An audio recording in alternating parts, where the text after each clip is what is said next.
but I mean, Are you ready? For Murph's Magical Creations. Home to custom laser engraving and gifts. This veteran-owned and operated company engraves for all occasions. If you want one of Murph's Magical Creations, call the number on your screen or commission through either Instagram or via email. Murph's Magical Creations, made with love for you.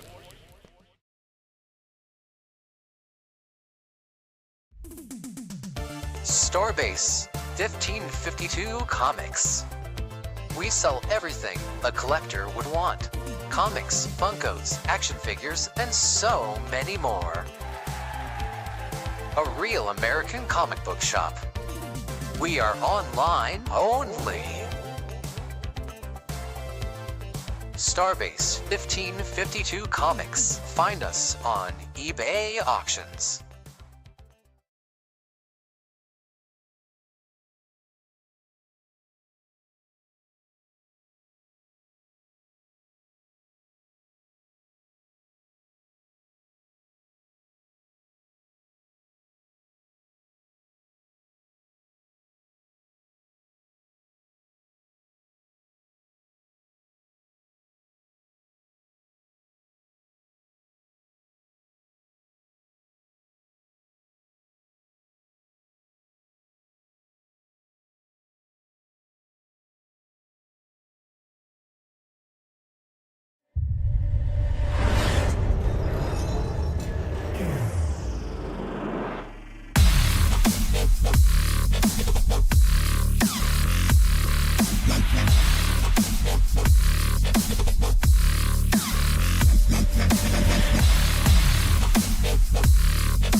Gentlemen, start your engines!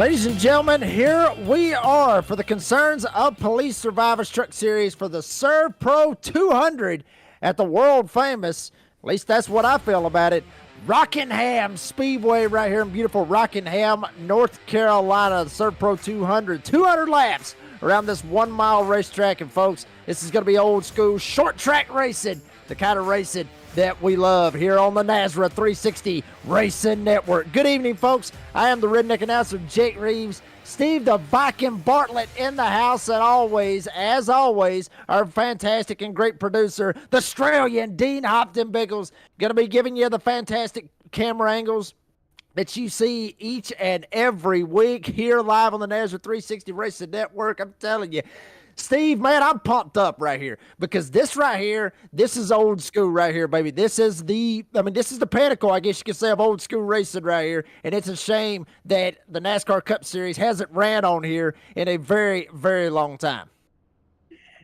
Yeah, this is a very fun track to watch these guys race on. It's short, but yet it's not Martinsville or Bristol. I do expect quite a few cautions yet to come out, but hopefully not as bad as Martinsville.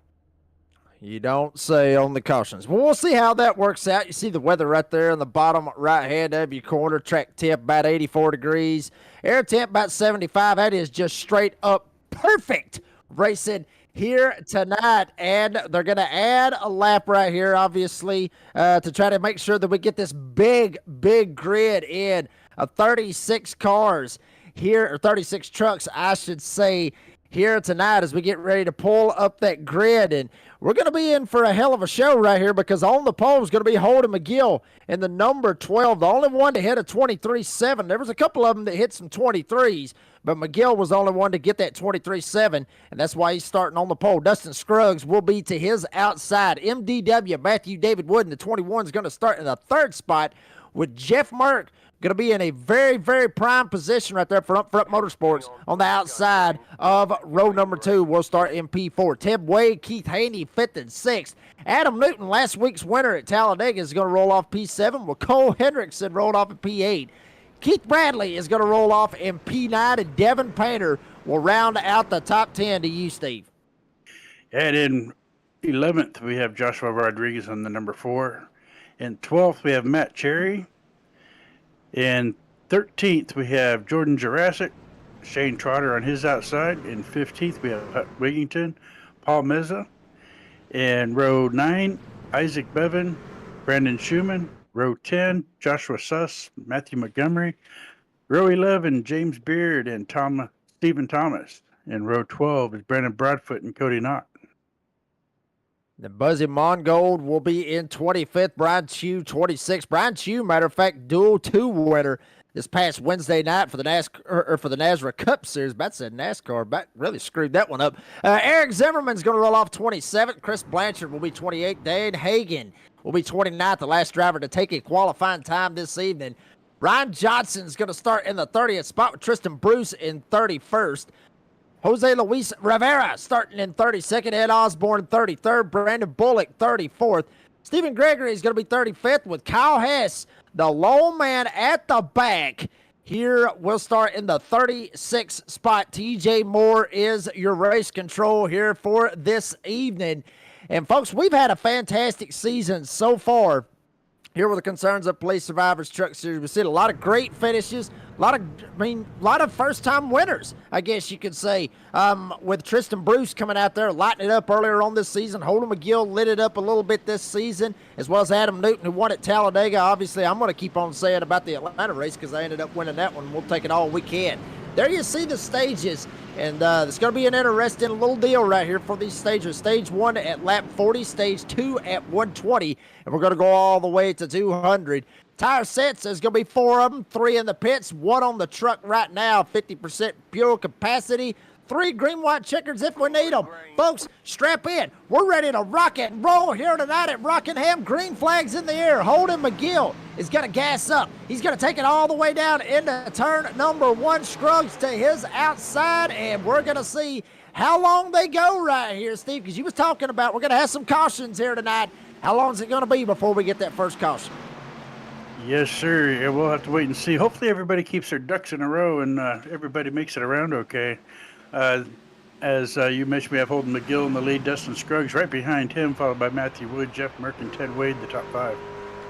And, you know, Steve, this place right here is very notorious for wanting to eat tires alive. I've seen that numerous times. You got to be very, very careful. Don't wear your stuff out and try to make it as long as you can, as we've already got a caution. A couple of them spinning down the back stretch.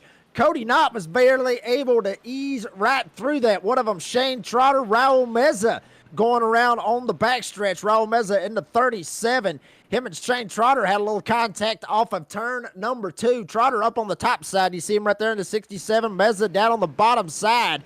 And it looks like Trotter, Trotter, he had a little bit of a slick spot right there off of turn 2. Came down, got Meza, and then everybody trying to find a way around him. Meza parked it. Bam! There comes a whole lot of them. Holy hell, I didn't see that right there, but I just now saw it. Wow, what a contact. I don't even know who that was that got into it. Yeah, it's like everybody hit their brakes trying to avoid the wreck and ended up wrecking with them anyways. I was just looking at Trotter riding on board with Dane. You see the smoke up here, and, I mean, he didn't really lock up the brakes anymore, but, you know, I mean, he locked them up literally too late. Jacked up the whole back end of the car, and then he just spun it right around, went straight into Shane Trotter. And I got a feeling there may be a little bit of beef right there with Shane Trotter right there. What you think, Steve? Well, I think with Trotter basically starting the wreck, he, I believe he got into the gas a little harder than he intended coming out of that turn, and that's what turned him. And And of course, anybody else that hit him after that really wasn't his fault. It was just they just didn't hit the braking time, like you said. And you just saw right there, Tristan Bruce. I mean, wow, he could have straight up drove right in the middle of that, was able to lock those brakes up. The best that he could. I mean, he might have got a little bit of nose damage, but I mean, honestly, here with this being a short track, it's not that too much of a deal, I guess, as you got to worry about. Out of all that, we're going to check out the schedule right here with what we've got right there. Obviously, Circuit of the Americas, MDW, had that very emotional win at the road course out in Austin, Texas. Talladega last week, Adam Newton. And something that I mentioned on the Door Bang and Download podcast that I have on Spotify and Apple, that I think it was one of the biggest, if not the biggest, wreck that I've ever seen in NASRA. But Adam Newton was able to steer clear out of all that, get the win. There you see the next 4 races: Rockingham, Michigan, Martinsville, and Daytona. And, Steve, I see this schedule right here with the rest of it right here with Rockingham and Michigan. Well, Rockingham tonight is short track. Martinsville is short track. Michigan, not necessarily a quote-unquote super speedway, but it does race like a super speedway with these trucks. So basically, you got 2 super speedways and 2 short tracks to close out the regular season. Yeah, Michigan's one of those tracks that it's 1.5 miles, if I remember correctly, but it still runs like a super speedway. You're able to get a lot of draft if you can get behind the car in front of you. And then Daytona 2 weeks after that. So this is going to be a lot of fun these next few weeks as we head into the playoffs. And you're thinking of Atlanta, I guess, with that 1.5 miles, Michigan 2 miles long. But, yeah, you're right. It does race just like a super speedway. Until the tires wear off, and then eventually it kind of does come down to a little bit of drafting. But we'll see how that works out. Check out Jeff Merck, got the virtual cam, looking like he is zoned in from what I'm seeing right here. Steve and Dean, looks like he's very zoned in right now, and just keeping his eyes peeled and trying to see if he can get up here and get him a win this season. Yeah, he's been doing pretty good these last few weeks in all the series that he races in. I expect him.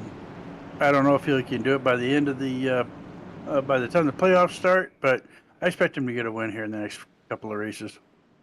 I wouldn't be surprised to see him get the win here tonight. Pace lights is off. And here we go. Holden McGill, Dustin Scruggs, MDW, Jeff Merck, Tim Wade, the top 5. That's exactly how they started, and that's exactly how they're going to be here for this restart. McGill gets away. Fantastic jump. Scruggs better watch his back door. Here comes Jeff Merck trying to get it going right here. Actually, that was MDW having to worry about Jeff Merck. Merck's going to slide up. He's going to take that 3rd spot. MDW down on the bottom. Here comes Ted Wade, but Merck wanting to go for 2nd on Dustin Scruggs. Yeah, Merck's trying to work that outside. Now he's going to stick his nose down on the inside maybe a little bit. He's going to settle in now right behind Dustin Scruggs with Matthew Wood right behind him in that 21 and Ted Wade. They've all kind of singled out now those top 5. And one thing about this, Steve, as a fellow racer, I kind of got a little bit of an idea how this place works. And, everybody's going to be really trying to fight for that bottom, but a couple of them may be trying to go to the top, like we're seeing for the battle for 2nd. Actually, that is the battle for the lead. Excuse me. How about you? Dustin Scruggs takes the outside, goes straight around Holden McGill, and will take the lead here at Rockingham for the ServPro 200. He took the top side, Steve, and that's what I was mentioning. That top side, it is a lot faster than what you would be running on the bottom side, but burn your stuff up a hell of a lot faster than what you would be on the bottom. Yeah, you will. Like you mentioned earlier, this track eats tires for dinner, and 2 and 4. But like you mentioned, it eats the tires up when you do that. So most of these guys, I think, are going to try and stay on the bottom unless they absolutely have to go around to pass. This is a hell of a battle back here. His top side, he ain't worried about that. Trying to get to lap 40, which will be stage 1. Going for the twofer. He's going to take it on the top side. Get around. McGill looks to the inside.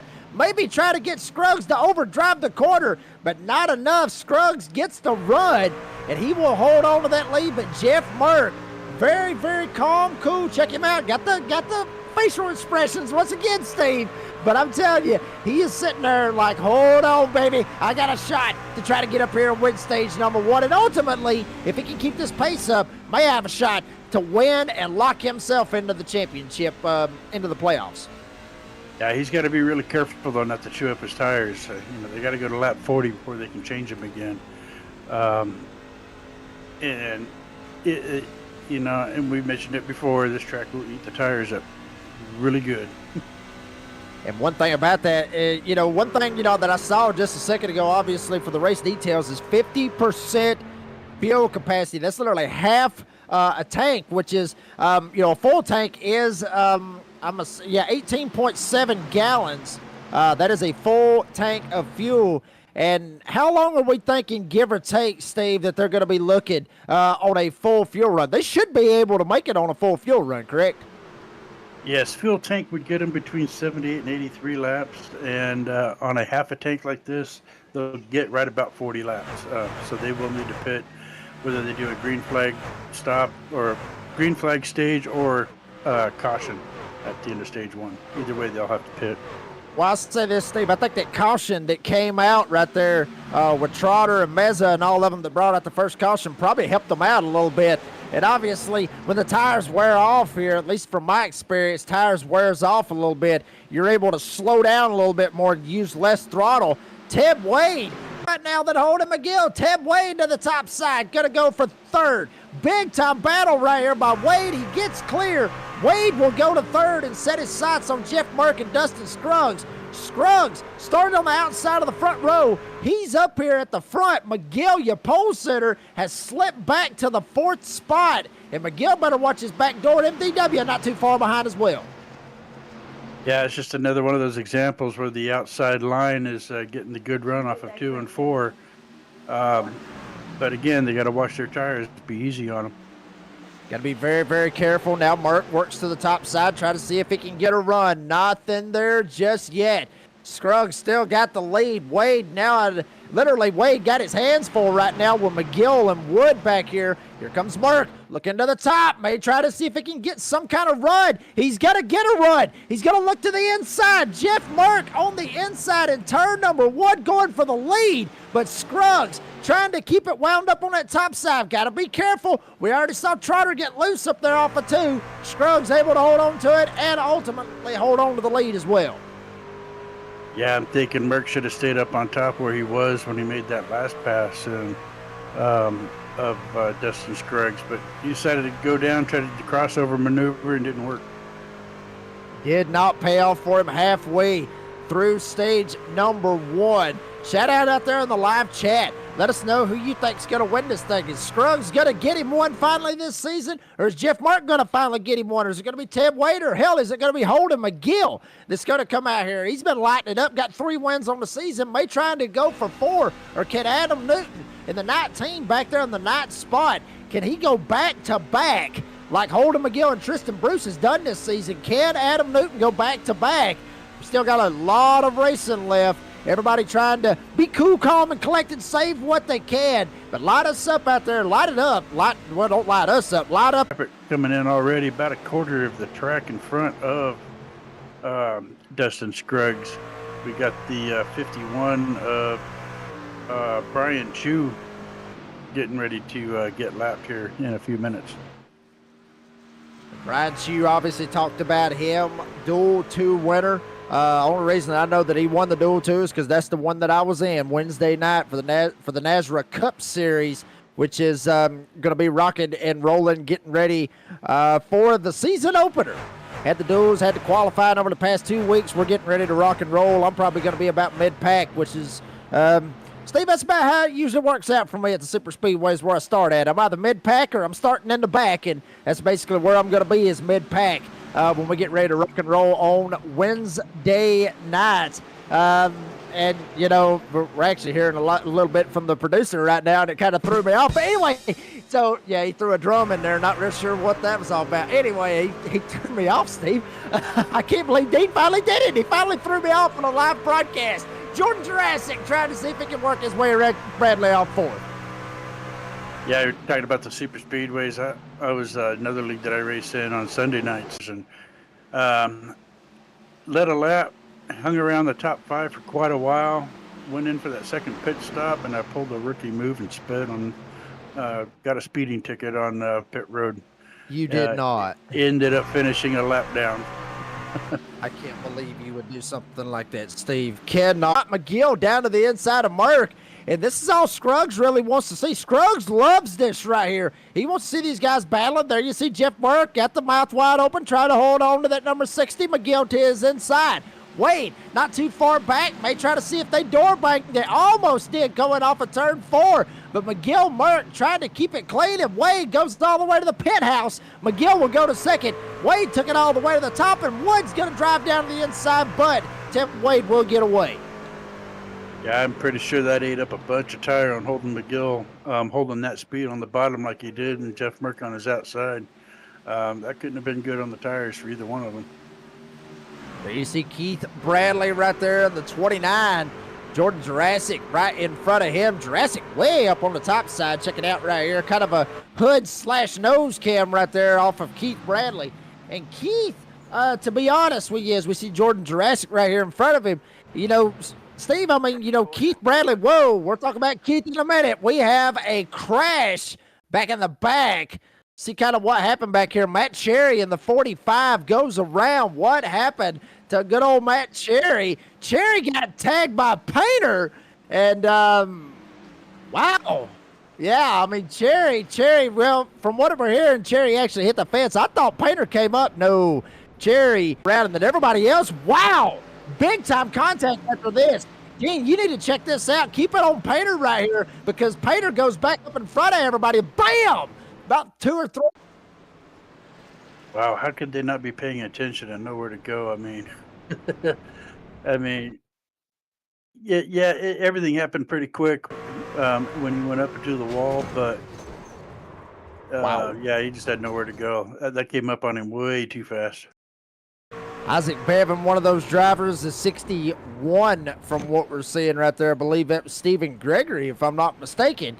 Yes, Gregory gets involved in this as well. Chris Blanchard, drivers involved. One thing I do want to mention, as bad as I got to say it for Stephen Gregory, is you see Blanchard right here trying to lock it down as much as he can. Blanchard was able to miss it, but Isaac Bevan actually talked to me before the race started here tonight, sent me a message, said that, you know, that he's going to, you know, had a motorcycle accident. He's got a cast or something like that wrapped up with his left arm, and also said something about an ankle issue as well. So Isaac Bevan still soldiering on, I guess you could say, trying to soldier on as best as he can, but that's got to not feel good, especially after a motorcycle accident and then getting caught up right there and getting airborne here at Rockingham, Steve. That can't be good.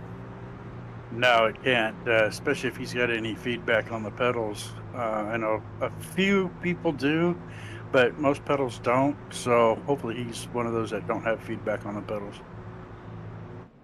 Well, Dustin Scruggs still has the lead. You see Blanchard right there, got the whole sim rig, and then is he representing Mountain Dew? Is that what that is? Yes, it is. Go figure, the box upside down. You can't even make this stuff up right here, folks. Folks, we're going to take a quick commercial break. Dustin Scruggs is your leader here at Rockingham. You're watching the Concerns of Police Survivors Truck Series live on the NASRA 360 Racing Network.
Folks, we're back here at Rockingham, doubling up, getting ready for a restart.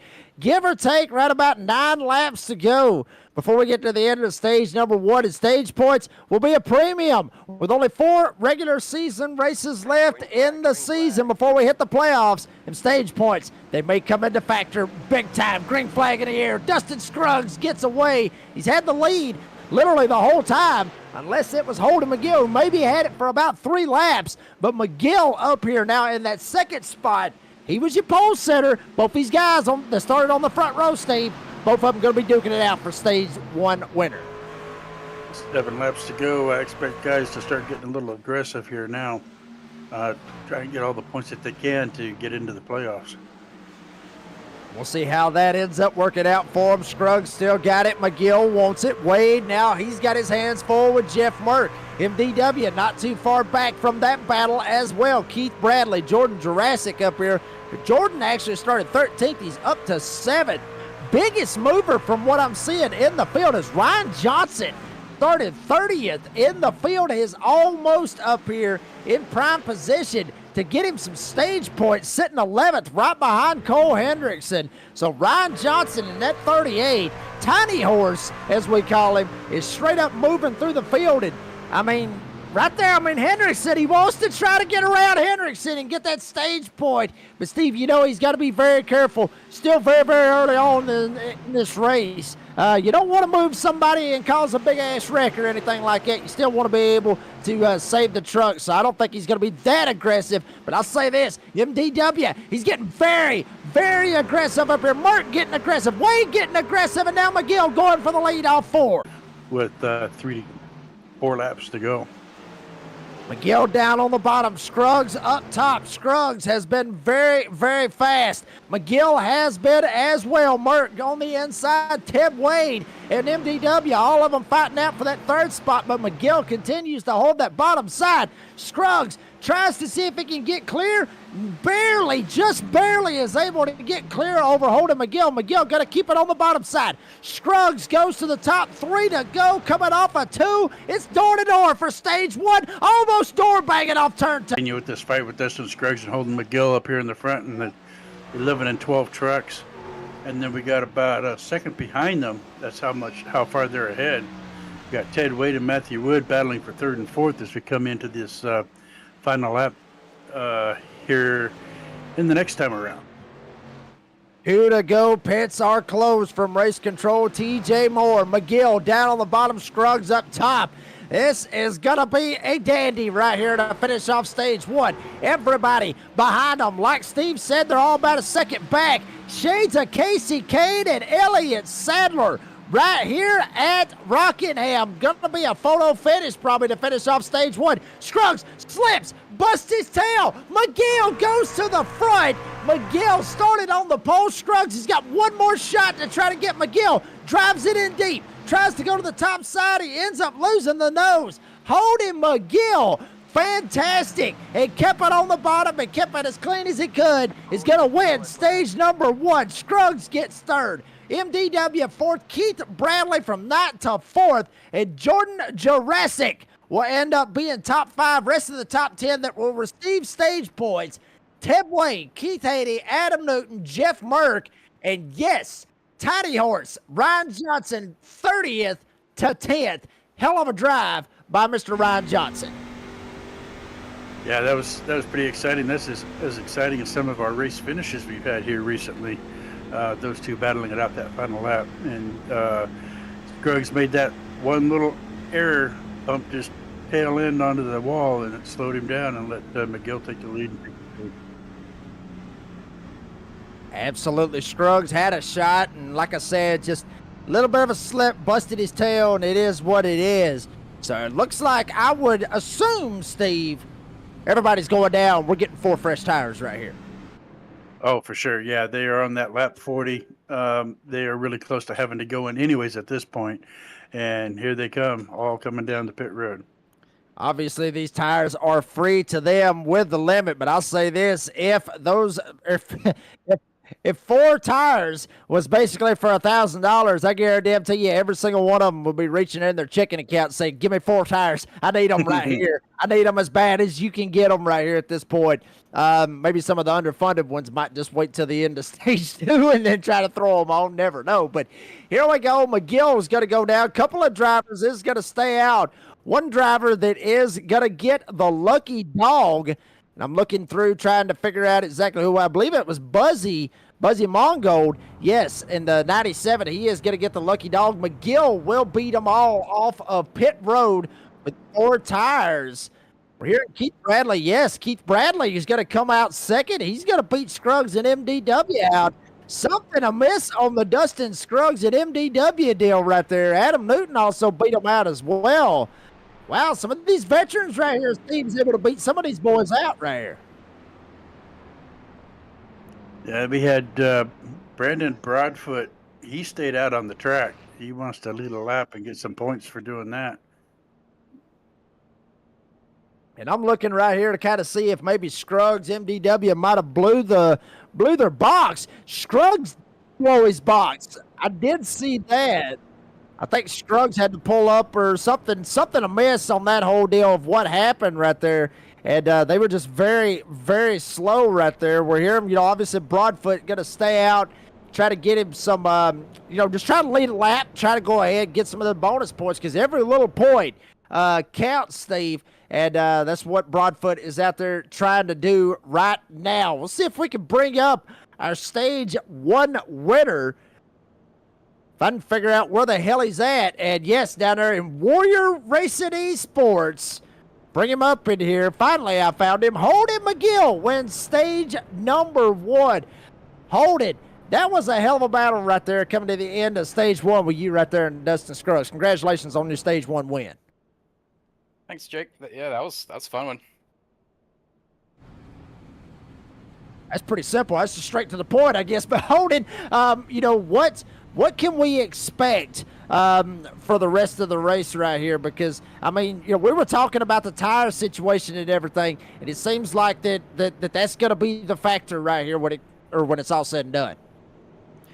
Yeah, that's what I'm expecting. We got a whole lot of laps to go, not a whole lot of fuel, and not a whole lot of tires. Should be straight. There you go. Simple, straight to the point. That's why we love him. Holden McGill, appreciate your time, buddy, and good luck the rest of the race. Thanks, bud.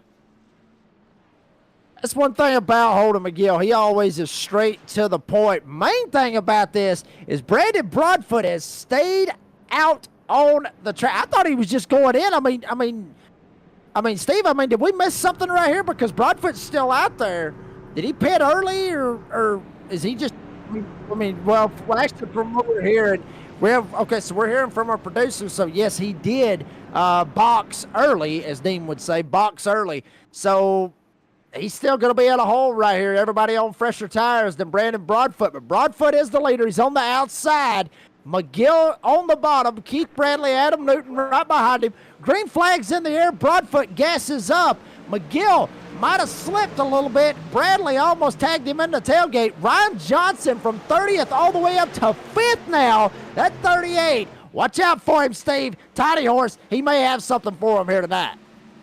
Yeah, he's going to give it his all and try to catch these guys. Brandon Broadfoot pulls out to a good lead of almost a half a second already out of the gate. And Adam Newton right behind him. Ryan Johnson, Matthew Wood. A little bit of a stack up, a little bit of a miss back 94. Here coming off of turn number 4. James Beard back here, Eric Zimmerman, some of those drivers getting involved. And Zimmerman takes a hell of a ride, but it really all started right up here in front of him with Brandon Schumann kind of gets slipped a little bit, gets tagged. It almost ends up going around, and then everybody else tries to stack up and tries to stay out of it and not get into him. And then pretty much there you see Zimmerman in the 94 takes a hell of a ride, goes all the way up and hits the catch fence. You see it right there. Schumann gets a little bit of contact with one driver, not there as well, comes back up, ping pong Schumann, back up into Zimmerman, rides the catch fence. Steve, Rockingham's been around for a good long time, and then barrel rolls. I didn't see that right there on my end, but he barrel rolls coming through 3 and 4. Steve, I've seen drivers barrel roll at Dover. I ain't seen nobody barrel roll at Rockingham. I guess if you take flying lessons up into that catch fence like he just did here, you got to come down the track somehow, and I guess he decided to barrel roll it down. Holy wow. That truck's going to have a lot of damage on it. I think he's parked. I think he's in the pits. I think he's done. Yes, I mean, it broke the camera right there. I mean, the camera's completely broke right there for Eric Zimmerman. And, wow, that is a rough ride right there. That would be a rough. I mean, obviously, last week we had my 5-year-old Elijah, my nephew. He would say he's done. That would just be as quick as he can. He flipped. I mean, that's exactly how he would put it. And there you see it, riding on board. I mean, steering wheel straight, just trying to hold on. Zimmerman takes probably one of the wildest rides that we've seen so far this season. We've seen a lot of wild rides, Steve, but I think Zimmerman might have took the cake right there on that one. Yeah, he did. And while we're under a caution, how did your nephew do with the race last week? I bet he had a blast. Yeah, he did. Honestly, Steve, he really had a blast. I talked a little bit about it on the door banging download. He had a blast. He wanted to meet Kyle Busch, and he got to meet him. Got to meet pretty much literally every driver that was there. Aside from the truck guys, we didn't go Friday for the truck race, but we went Saturday, Sunday. He got about everybody's autograph that you could pretty much think of. And cool thing about this, and I've actually got the clip for our latest episode for the door banging download. I actually got to interview Carson Hocevar in the infield. So that's pretty cool. So if you get a chance, go over and check that out. It is on the 045 episode. It's good to be back with the door banging download. So go check that out if you get the opportunity. You don't want to miss that one, I guarantee it. But there you see a couple other drivers, Cody Knott, Raul Meza, some of these drivers going down pit road. Zimmerman's still sitting in the pits, and he's probably done for the evening. Isaac Bevan, we talked about his struggles. Still on pit road. There's Ed Osborne in the 28. They're all down pit road as well. Broadfoot done a good job right there, Steve. Pitting a little early, obviously, but that little bit, a strategy, it worked out for him. He got him some track position. He's up here at the front. Yeah, he did. The only problem is now right about lap 70, he's going to have some issues when he starts running out of fuel and his tires start to go away on him, and he's gonna have to be careful with those tires. He only gets 4 sets, and they only last about 40 laps, so he's gonna have to be careful here. Next 2 sets get. We'll see how that ends up working out for him. Broadfoot will be on the top side. Newton is going to be on the bottom. Johnson from 30th up to 3rd. MDW sitting in 4th. Holden McGill, your pole sitter, sitting in 5th. Dustin Scruggs actually slipped all the way back to the 9th spot. Something amiss on the Dustin Scruggs number 11 machine.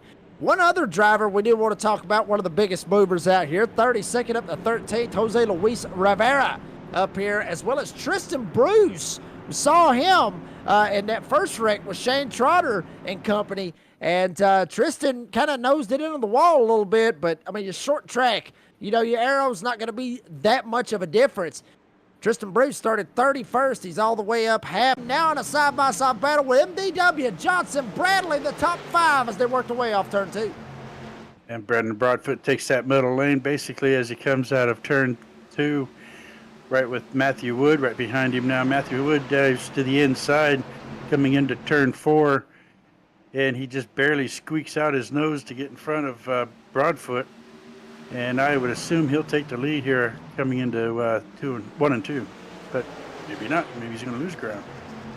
See what happens. MDW on the bottom, gets clear, jumps up. Here comes Ryan Johnson, the tiny horse, trying to dive it down to the inside. Broadfoot up top, tiny horse on the bottom.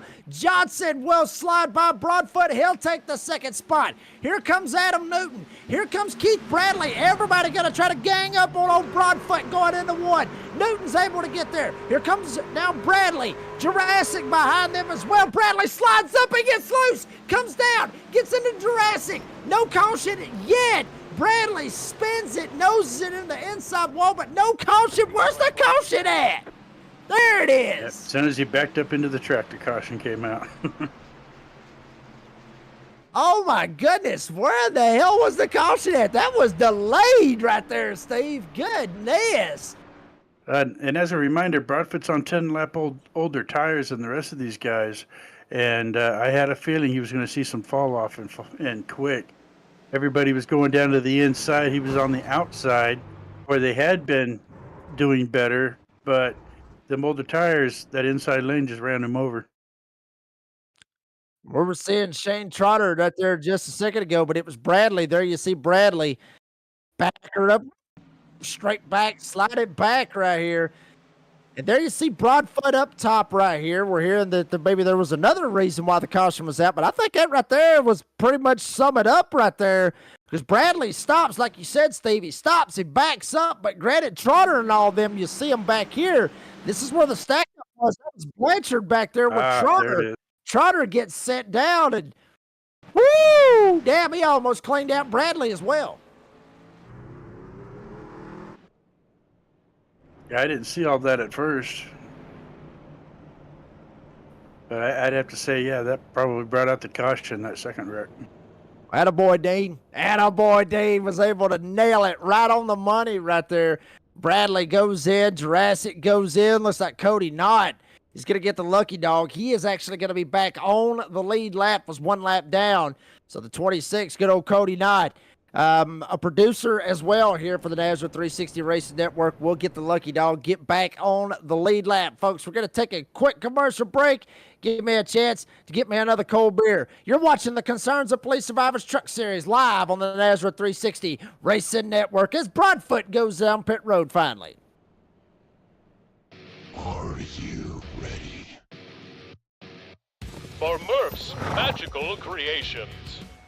Home to custom laser engraving and gifts. This veteran-owned and operated company engraves for all occasions. If you want one of Murph's magical creations, call the number on your screen or commission through either Instagram or via email. Murph's Magical Creations, made with love for you. Starbase 1552 Comics. We sell everything a collector would want. Comics, Funkos, action figures, and so many more. We are online only. Starbase 1552 Comics. Find us on eBay Auctions.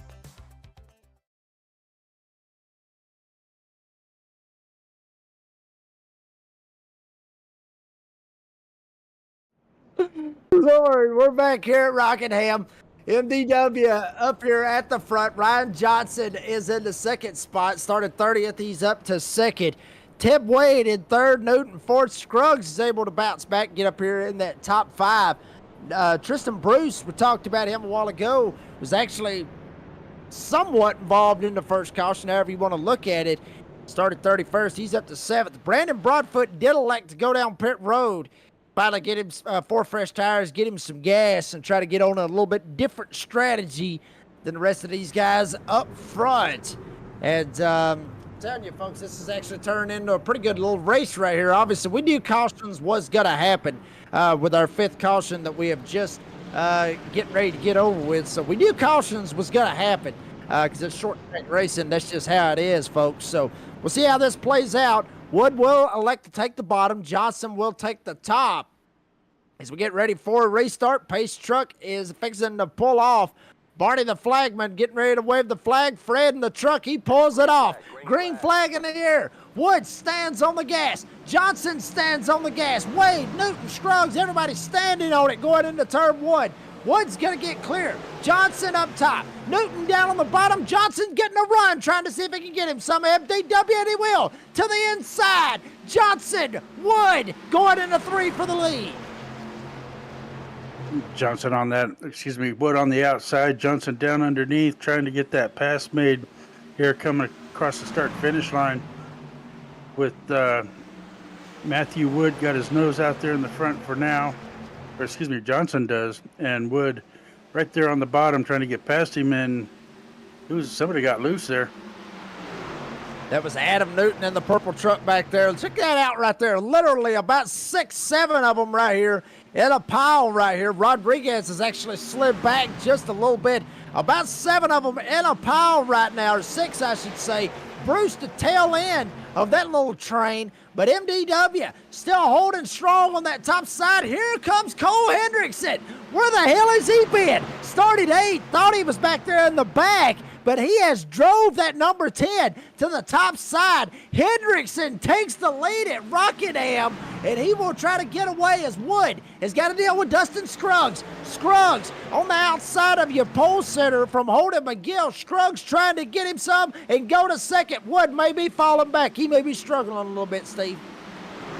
Yeah, I think he is. Cole Henderson just pretty much came out of nowhere and took the lead away from Dustin Scruggs. Tristan Bruce is right behind him.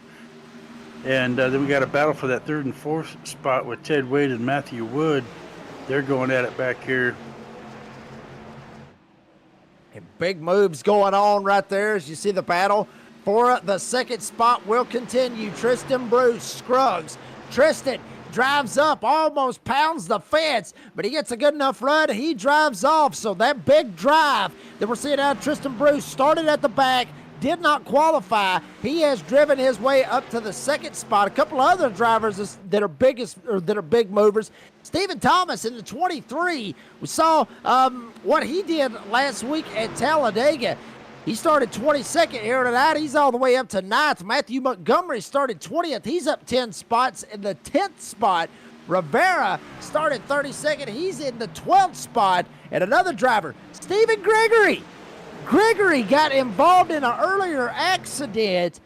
Gregory has drove from 35th all the way up to 15th. So big movers right now here in the field here for the ServPro 200 at Rockingham.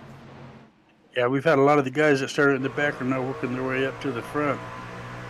And it's good to see because some of these guys we don't get to talk about very much. Like we get to right now with them moving up. We got the battle here with the Ryan Johnson. I believe that's Keith Haney on his outside that you're looking in the cockpit right now. Yes, it is. And we got the 23 of Stephen Thomas right there in that battle also. Cole Hendrickson has got out to about a half to the top side of Ryan Johnson. Thomas not too far back from all that as well. So Thomas may be trying to see if he can get him some of Ryan Johnson. That's Thomas on the inside. Dives it down. Johnson cut his nose off. Tried to jump down and tried to put the block. Was not able to. In the 4 up here trying to get him some of MDW, but Wood able to try to slip away and try to see if he can run down Dustin Scruggs. But now Steven looks like, for the most part, in the top 5, top 6, give or take, is starting to get a little bit spread out right now. Everybody trying to just make it to that stage 2 end. And I think that's what everybody's just trying to do at this point. Yeah, Cole Hendrickson's got a half a second lead over Tristan Bruce, and Tristan's got a 9/10 of a second lead over Ted Wade. So they're getting, like you said, pretty spread out right now. And Cole Hendrickson's got a big lead, the biggest lead we've seen so far tonight. And one thing about it, though, Steve, I was just sitting here looking at some of the race details, and for a second, I thought we was actually going to get a caution at stage 2, but from what I'm seeing right here, it looks like we're going to continue under green. At least that's from what I'm seeing on my end, so that throws a big wrench right here at Rockingham with drivers trying to continue under green and all that. That's going to really throw a wrench in these strategies for these guys. I mean, we're seeing it right here on the broadcast. From what I saw, it looked like, yes, I mean, stage 2 right there, there is no caution. But from what I'm seeing on my end, at least that's what I'm seeing in the race details in Discord, Steve, I was seeing that they were going to continue under green. I mean, are you seeing the same thing I'm seeing from that point? Yeah, I don't know. The graphic says no, it'll be a caution. I haven't had a chance to look at the race details yet in the Discord. I'll see if I can find that. Well, I tell you what, we'll find out together at lap 120. We'll see which one happens. Right. When we get to 120, if we get to 120 and they throw a caution, then we're going to go by what Dean's showing right there. If they end up keeping going green at lap 120, then we're going to go by what I'm seeing right here, the race details. We'll see how that plays out. Or hell, I may get an email from the boss man saying, you know what, it's going to be a surprise. I guess you could say, because, we had a surprise, if you remember correctly, Steve, with, Talladega last week. It was the All-Star deal, and, there was a third stage that there was question marks. We didn't know when that stage was in, and I still don't even know when the damn thing ended. I have no idea when that stage 3 ended at Talladega last week. So, Boss Man and all of them, they kind of throwing us a little bit of a curveball as well. Oh, that threw the drivers a curveball too, because they didn't know when that was going to happen either. So they were racing around and trying to figure out when that stage was going to end, and I don't think they found out till towards the end of the race. Some of them probably didn't even find out to start with. They probably still don't even know. Broadfoot Right. able to slip around Jose Luis Rivera. Broadfoot, remember, folks, on a little bit fresher tires than the rest of the guys in the field, working his way right here with Jeff Merck. Merck up on the top side. Merck gets down, almost cleans out Broadfoot. Broadfoot has to get out of the gas. And so Merck is going to be able to get away up front. Hendrickson got a half a second lead over Tristan Bruce, and that lead over second to third is really opened up. No joke, folks, to 3 seconds Tristan Bruce has got right here over Ted Wade. Yeah, I just found the graphic on that stage 3. It doesn't say when it ended, but Stephen Thomas took that third stage last week at Talladega. Well, good to know on that one. I had no idea, but now we know. And, folks, if you're wondering who was second, third, fourth, all the way down to 10th, we ain't got a clue. You may just have to, well, I tell you what, we'll give you Brady LaBeouf's phone number, and then you can call him and bug the hell out of him and find out what it was. How about that right there, Steve? I can call Brady and bug him, I guess. As you see, this big old battle back there, there's Zimmerman, I believe it is right there. Was that Eric Zimmerman? In the 94, everybody going around? Yes, it was. Remember, Zimmerman done the barrel roll right there. James Beard in the 25's going by him right now. Everybody going by him right now. There goes, I believe, Keith Bradley in the 29. Saw him have his struggles. But good for Zimmerman. I mean, granted, 26 laps down. But, Steve, I mean, you got to soldier on. And you got to try something because you don't know what's going to happen. We ain't even halfway through, and there's the caution right there. 9 looks like he went around coming out of turn 2. 9 being Chris Blanchard, still parked down there on the apron of the racetrack off of turn number 2. And looks like he might have got a little bit of help. And yes, he did. 00 Huck Wigginton will end up tagging Blanchard and send him around. And Blanchard will go 1 lap down because of that. Wigginton is he'll get a fine on that one. I've got a good feeling. Yeah, he'll get the fine in the end of line. Wow. Poet didn't even know it. Boy, you gotta love Dean sometimes. He does that stuff right there and screws himself. And I got a feeling Blanchard's probably gonna go through a couple of them Mountain Dews right there. He's probably a little bit heated up front. Tristan Bruce thinking about pitting. Yes, everybody's going down pit road with the exception of Cole Hendrickson right here. Now, Steve, they're going down. Do you think that they're going to be taking just fuel right here and maybe save a set of tires? Yeah, I don't know. If they can get a set of tires every 40 laps, they can make it to the end with the tires that they have. I see somebody looks like they stopped in the wrong pit stop back there. We're having little connection issues now, but I believe everybody will take tires here. We'll see how that ends up working out for him. You see Hendrickson up here. Got a couple of drivers that elected to stay out with him. Folks, we'll take a quick commercial break. Bring you right back here at Rockingham. You're watching the Concerns of Police Survivors Truck Series live on the Nazareth 360 Racing Network.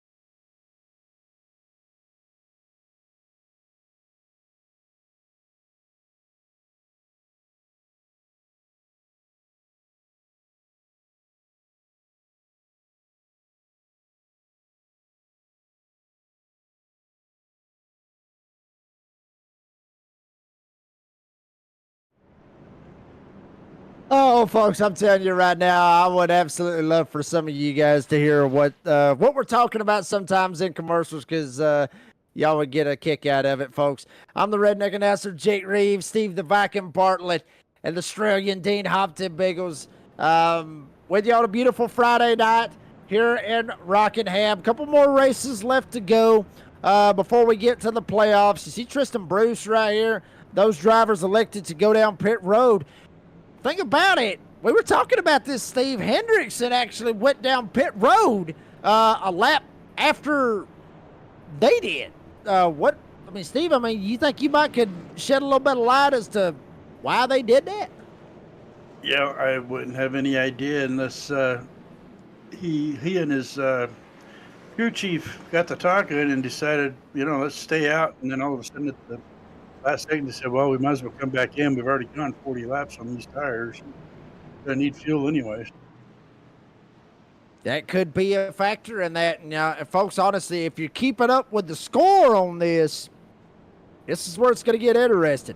Keep in mind, you seen right there with 4 sets of tires, that's literally 3 in the pits, 1 on the truck. They've all went through 2 sets of tires right here, Steve. They burnt that first set at the end of stage 1. And if they did burn a set right there, that's going to get interesting right there, because then once you pit at the end of stage number 2, you're going to have no tires left, if my math's correct. My Georgia math can be off sometimes, but I believe they'd be out of tires. Green flag in the air. Tristan Bruce gasses up. Scruggs gasses up. Bruce is going to be able to try to get away. Scruggs now in a side-by-side battle with Ted Wade, MDW, Keith Haiti up here in the top 5. Matt Cherry, how about that 45 is battled back up here, and he has worked up on the top side. Cherry now goes around Haiti, but Tristan Bruce riding the wall, pulling some watermelon man stuff. Ross Chastain style through 3 and 4 is everybody. A gaggle of cars going down, or gaggle of trucks, I should say, going down the front stretch. Yeah, if they took tires this time, this is their 3rd set already, and they're going to be fighting that truck on that last stage 3 to the checkered flag if they put tires on again at 120.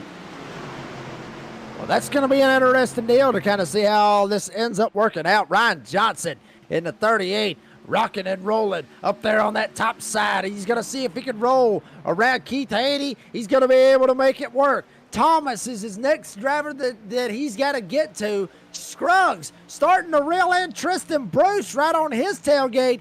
Scruggs obviously finished 2nd in stage number 1. Slipped, busted his tail a little bit, and McGill was able to get that. Scruggs does not want to be in that situation again, to where he's going to have to play second fiddle, I guess you could say, Steve. Dustin Scruggs wants to go ahead. He wants to get this stage 2 win. Yes, he does. It's all about the points. The drivers with the most points in the top 20 are the ones that get to go to the playoffs, minus the ones, of course, that actually won a race. Fighting for it, and I think that's exactly what Scruggs is wanting to do as he comes into the inside now, coming out of turn 2.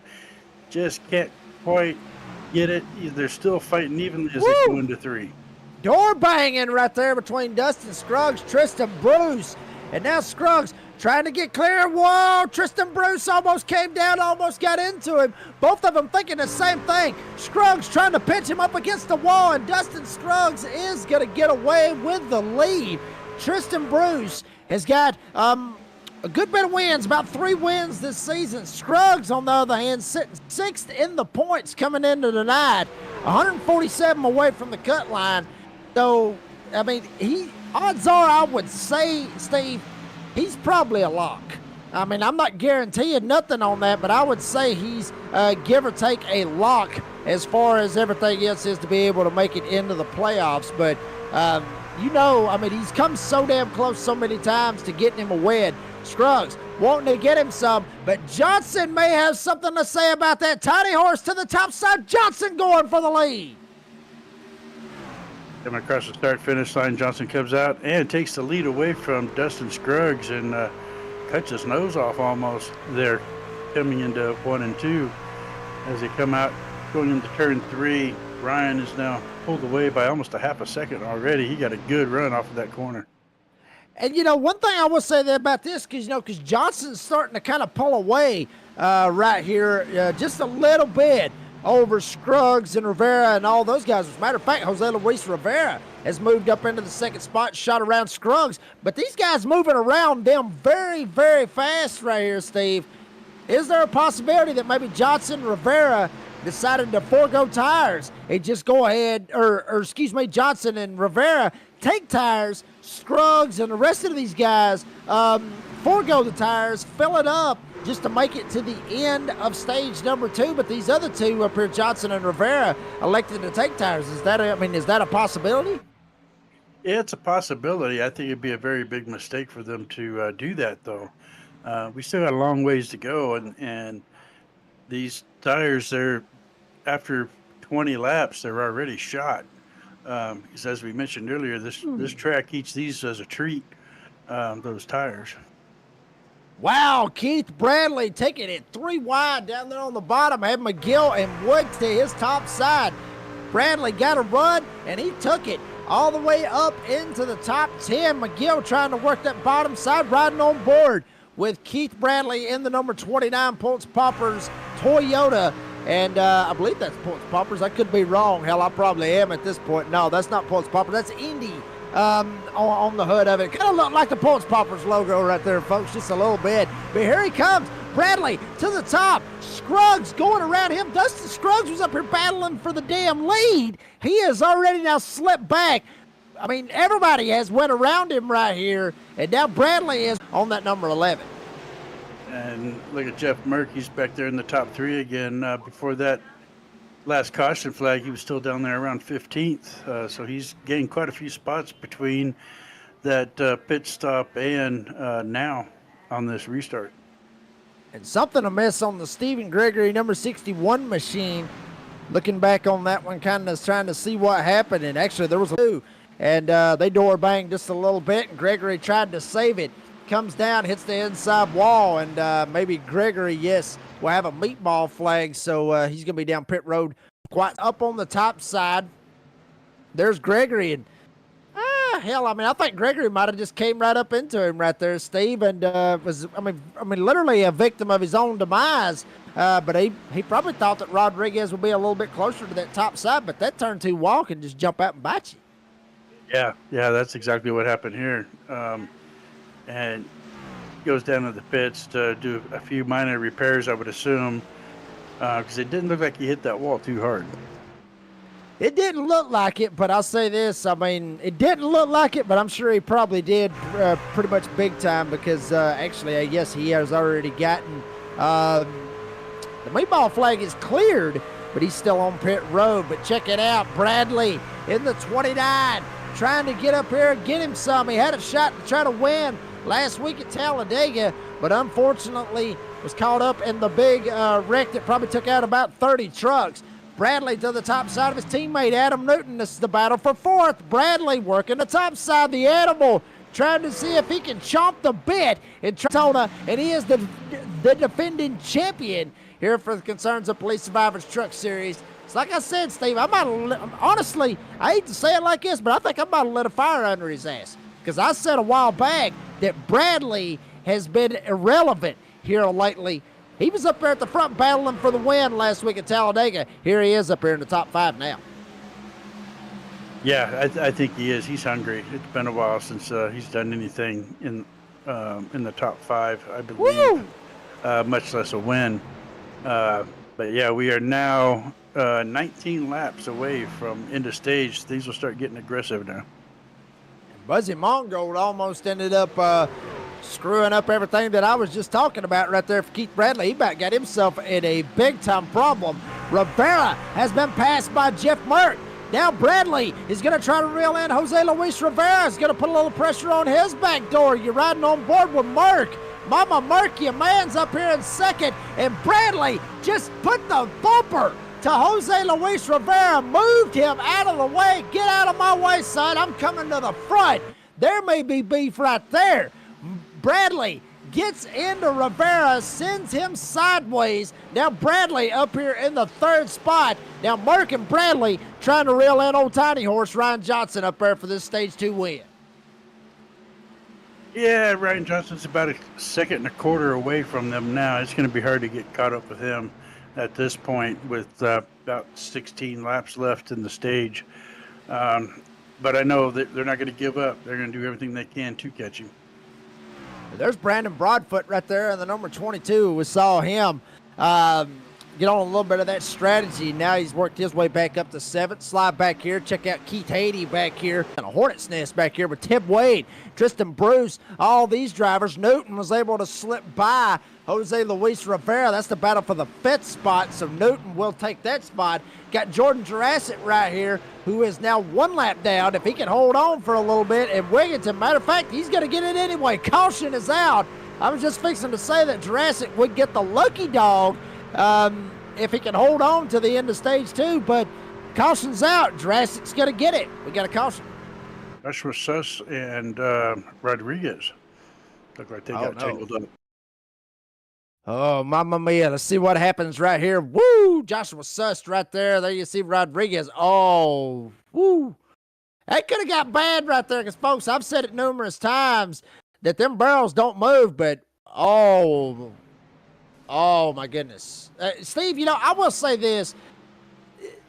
That right there, I mean, I don't know if Thomas got loose, come down and got into Suss right there and sent him around, but those right rear hooks, I mean, it looked like Thomas just kind of come down the track right there and just straight up right rear hooked him right there. I mean, what do you think? Because them right rear hooks, I don't like them one bit.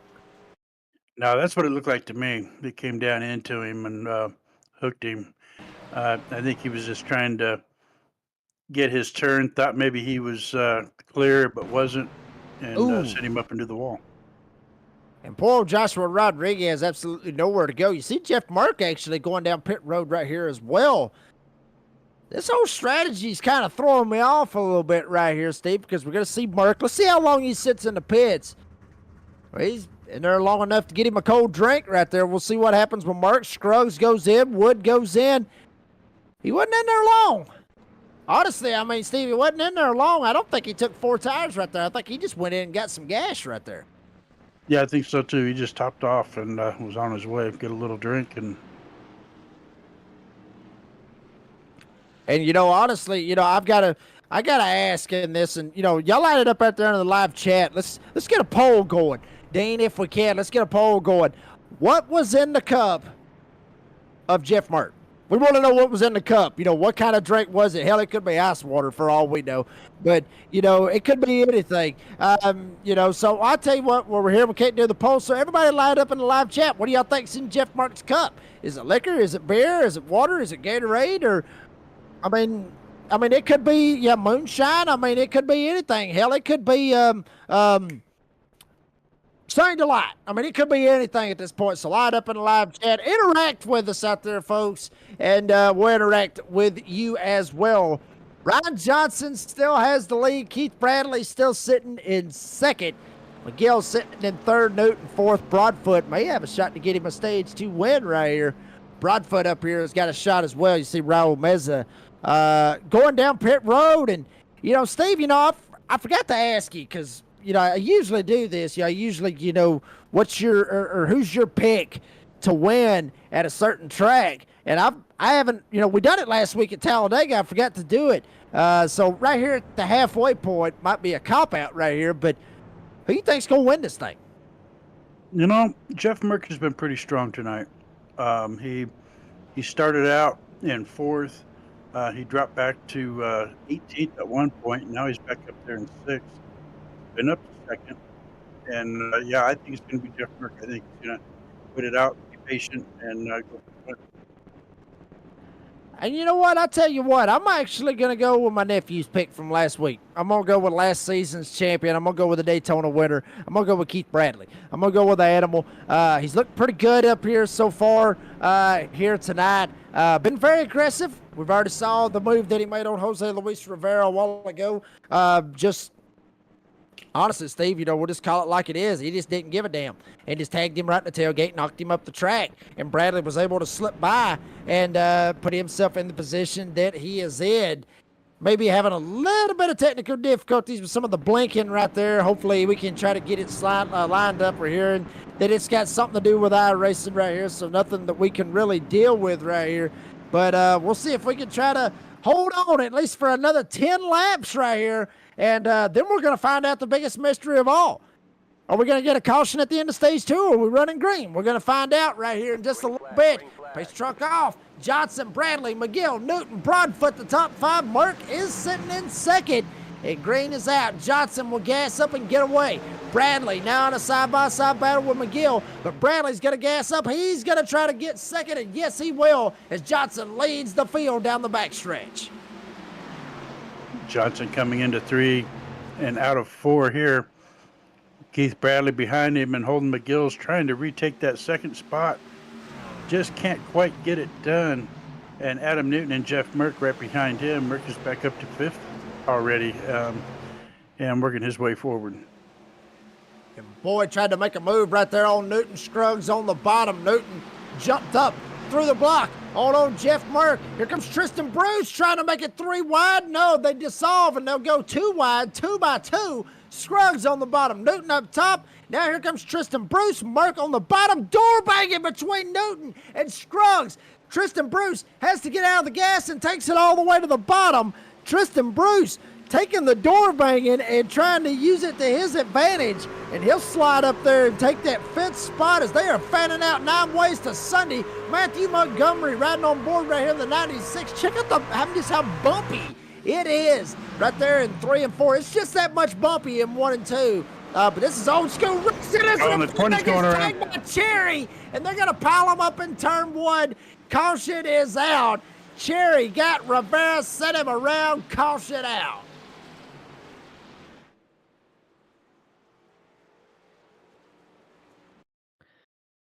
We'll check it out right here on the instant replay. There you see Cherry might have drove in a little bit too deep right there. Montgomery right there in the Broadfoot might have come up, might have costed Rivera. No, Cherry just drove in there and got him. That's exactly what it was. Got him in the right rear side, sends him around. Then Cherry goes up, hits the wall. Montgomery nowhere to go. He almost comes down, cleans out James Beard in the 25. But caution is out. And trying to get confirmation if that is going to be stage 1 or stage 2 completed. We're going to 120. Somebody can give us a holler out, maybe race control, let us know. But I believe it depends right here, Steve. I think they're going to be able, I think they're actually going to try to race it out right here for stage number 2. Yeah, I think they'll race it out.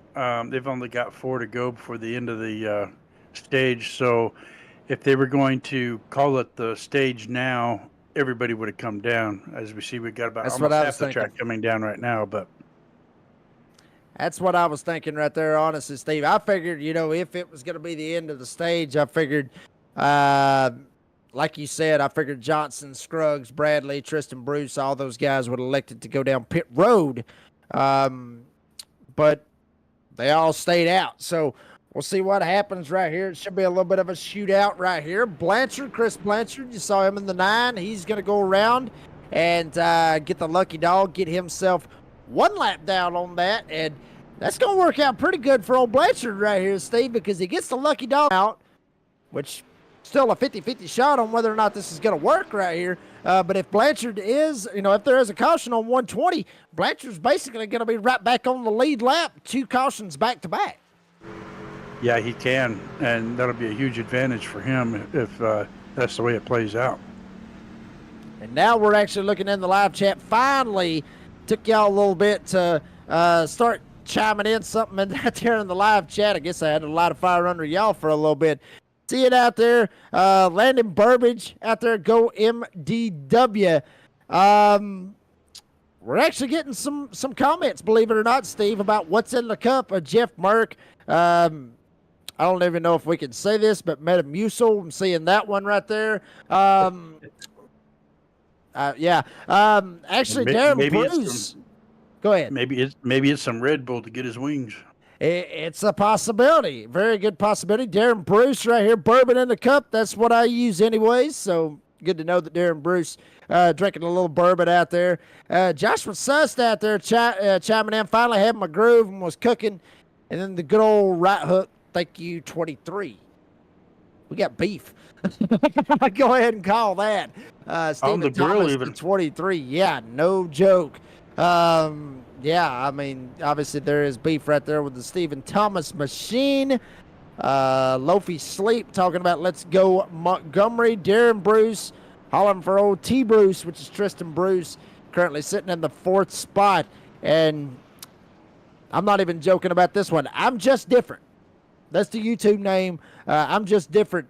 Let's go Brandon Schumann. Schumann currently is out of the race, so hate that I got to you just a little bit too late on that. Bobby out there also is saying dancing fuel in the cup, racing fuel, excuse me. Racing fuel in the cup. I'm going to go ahead and tell you right now, Bobby, if he's got racing fuel in that cup, he ain't going to last long. Because that just don't work. You take it however you want. I'm looking at it a different way, I guess, Steve. But here we go. We'll see what happens right here. Doubling up for this restart. It's going to be 2 to go. That's what you called right there. So 2 laps to go. Johnson, Scruggs, Bradley, Bruce, McGill, the top 5. Closing it out right here for stage number 2. Green flag in the air. Johnson gasses up. Bradley on his tailgate trying to get him some. Now Scruggs glides up. Here comes Tristan Bruce to the bottom side with Dustin Scruggs, but Johnson trying to get away with the lead. Johnson and Bradley both got away clean, and pretty quickly they went back to back. Now Tristan Bruce, Dustin Scruggs, all fighting for that 2nd spot. 3 wide, getting ready to come into turn 1. Ooh, wow. They 3 made it wide. Scruggs on the top right there with Bruce. Scruggs sent it, son. He wasn't playing around. A little bit of a smoke up there in turn 3. But Bradley had to get out of the gas. So did Tristan Bruce. Scruggs takes a shot to the top side. Not able to do it. He's going to dive it down to the inside. At the line. Ryan by 8/1000th of a second. Johnson got him by 8/1000th of a second. And now, I guess there is your answer. We will continue under green from what I was seeing. So I guess that's exactly what we're doing right here. At least that's what I'm understanding. We're under green right here. It's showing that, but I mean, you know, I'm seeing 2 different things right here, Steve. But it looks like we're under green, but Johnson did get that stage 2 win.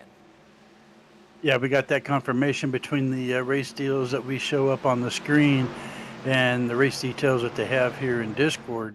One in Discord says it's going to stay green, and obviously that's what it did, because they're still out there driving hard. Still out here driving hard. Now Johnson right here on the bottom. Bruce was able to slip by. Now Scruggs trying to see if he can try to get away. Here we go. Here a little bit of a side-by-side ads. If we can try to pull that up, we'll wait on that. See which one shows up magically. And I was actually thinking it was going to be Merch Magical Creations. I guess I missed that one. Premier Racing Setups. You need one. You know where to go. PremierRacingSetups.com. Enter the code NASRA. N-A-S-R-A. You will get 15% off your tire orders. You see Brandon Broadfoot going down pit road. And, folks, if you want to race the setups at the Redneck Announcer races, go check them out. PremierRacingSetups.com. Happy to have them as a sponsor here with NASRA. And also happy to have them sponsoring the Redneck Announcer and the door banging download Spotify and Apple Podcasts. Scruggs still has the lead. Tristan Bruce trying to give chase. Ryan Johnson, Keith Bradley, Holden McGill, the top 5. Hold on, son. Here comes Stephen Thomas. Thomas in the 23, rocking and rolling. He's trying to get to the inside of Keith Bradley. Yeah, some of these guys up here in the front, like Dustin Scruggs, they came on lap 107 for fuel, so they can stay out there for about another 20 laps. Some of these other guys, they're going to have to start coming in here pretty soon. I'm trying to get to it. Where'd it go? Yeah, the 3rd, 4th place, they're in lap 80 the last time they came in. Oh, 3 wide. MDW had to get out of the gas. Bradley goes all the way up to the top. Thomas, now Bradley comes down, almost jumps the nose off on MDW. Thomas able to slip by that right there. Now Wood goes up. He almost gets into the fence. Bradley on the bottom side. Bradley looking like he's going to pit.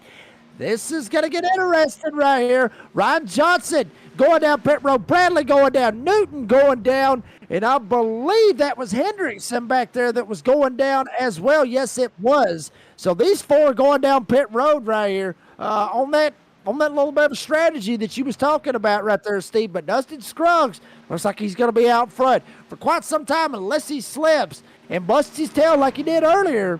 Tristan Bruce right there behind him can capitalize. Yeah, we'll see how Tristan Bruce does with this half-second lead that Scruggs has. They both pitted on lap 107, so they'll be good for a while. And I really don't see with that half-second lead that Tristan will catch up to Dustin anytime soon. We'll see how that works out. You see Jeff Merck right there trying to just soldier on. Check him out right there. Virtual cam right there with Jeff Merck. And he seems like he does that right there each and every time he goes into the corner, like he's just like, just scared to death, I guess, holding on to it. And I know I'm going to catch hell from Mama Mert. I will catch hell from Mama Mert. She will be mad at me. She's going to send me some messages really, really quick, like, hey, you leave my husband alone. And I'm going to tell you right now, yes, ma'am, not a problem. We'll keep it clean. I tell you what, we'll let Steve deal with him. How about that, Steve? If you want to, you can take over and you can deal with Mama Merck if you want to. I was just got to thinking that most of these guys will have to pit again somewhere about 30, 40 laps from now, depending on when they stopped the last time. So everybody's going to have to stop at least one more time before we finish this race. We'll see how that works out. We're hearing, Blanchard, Hendrickson, Johnston, McGill, Bradley, all these guys one lap down and kind of in a little bit of a bad spot. Here's McGill trying to work his way, gets around Blanchard. And this is the battle for position. They are battling for these positions. As you saw McGill going around Blanchard right there, a couple of them getting up there in the fence.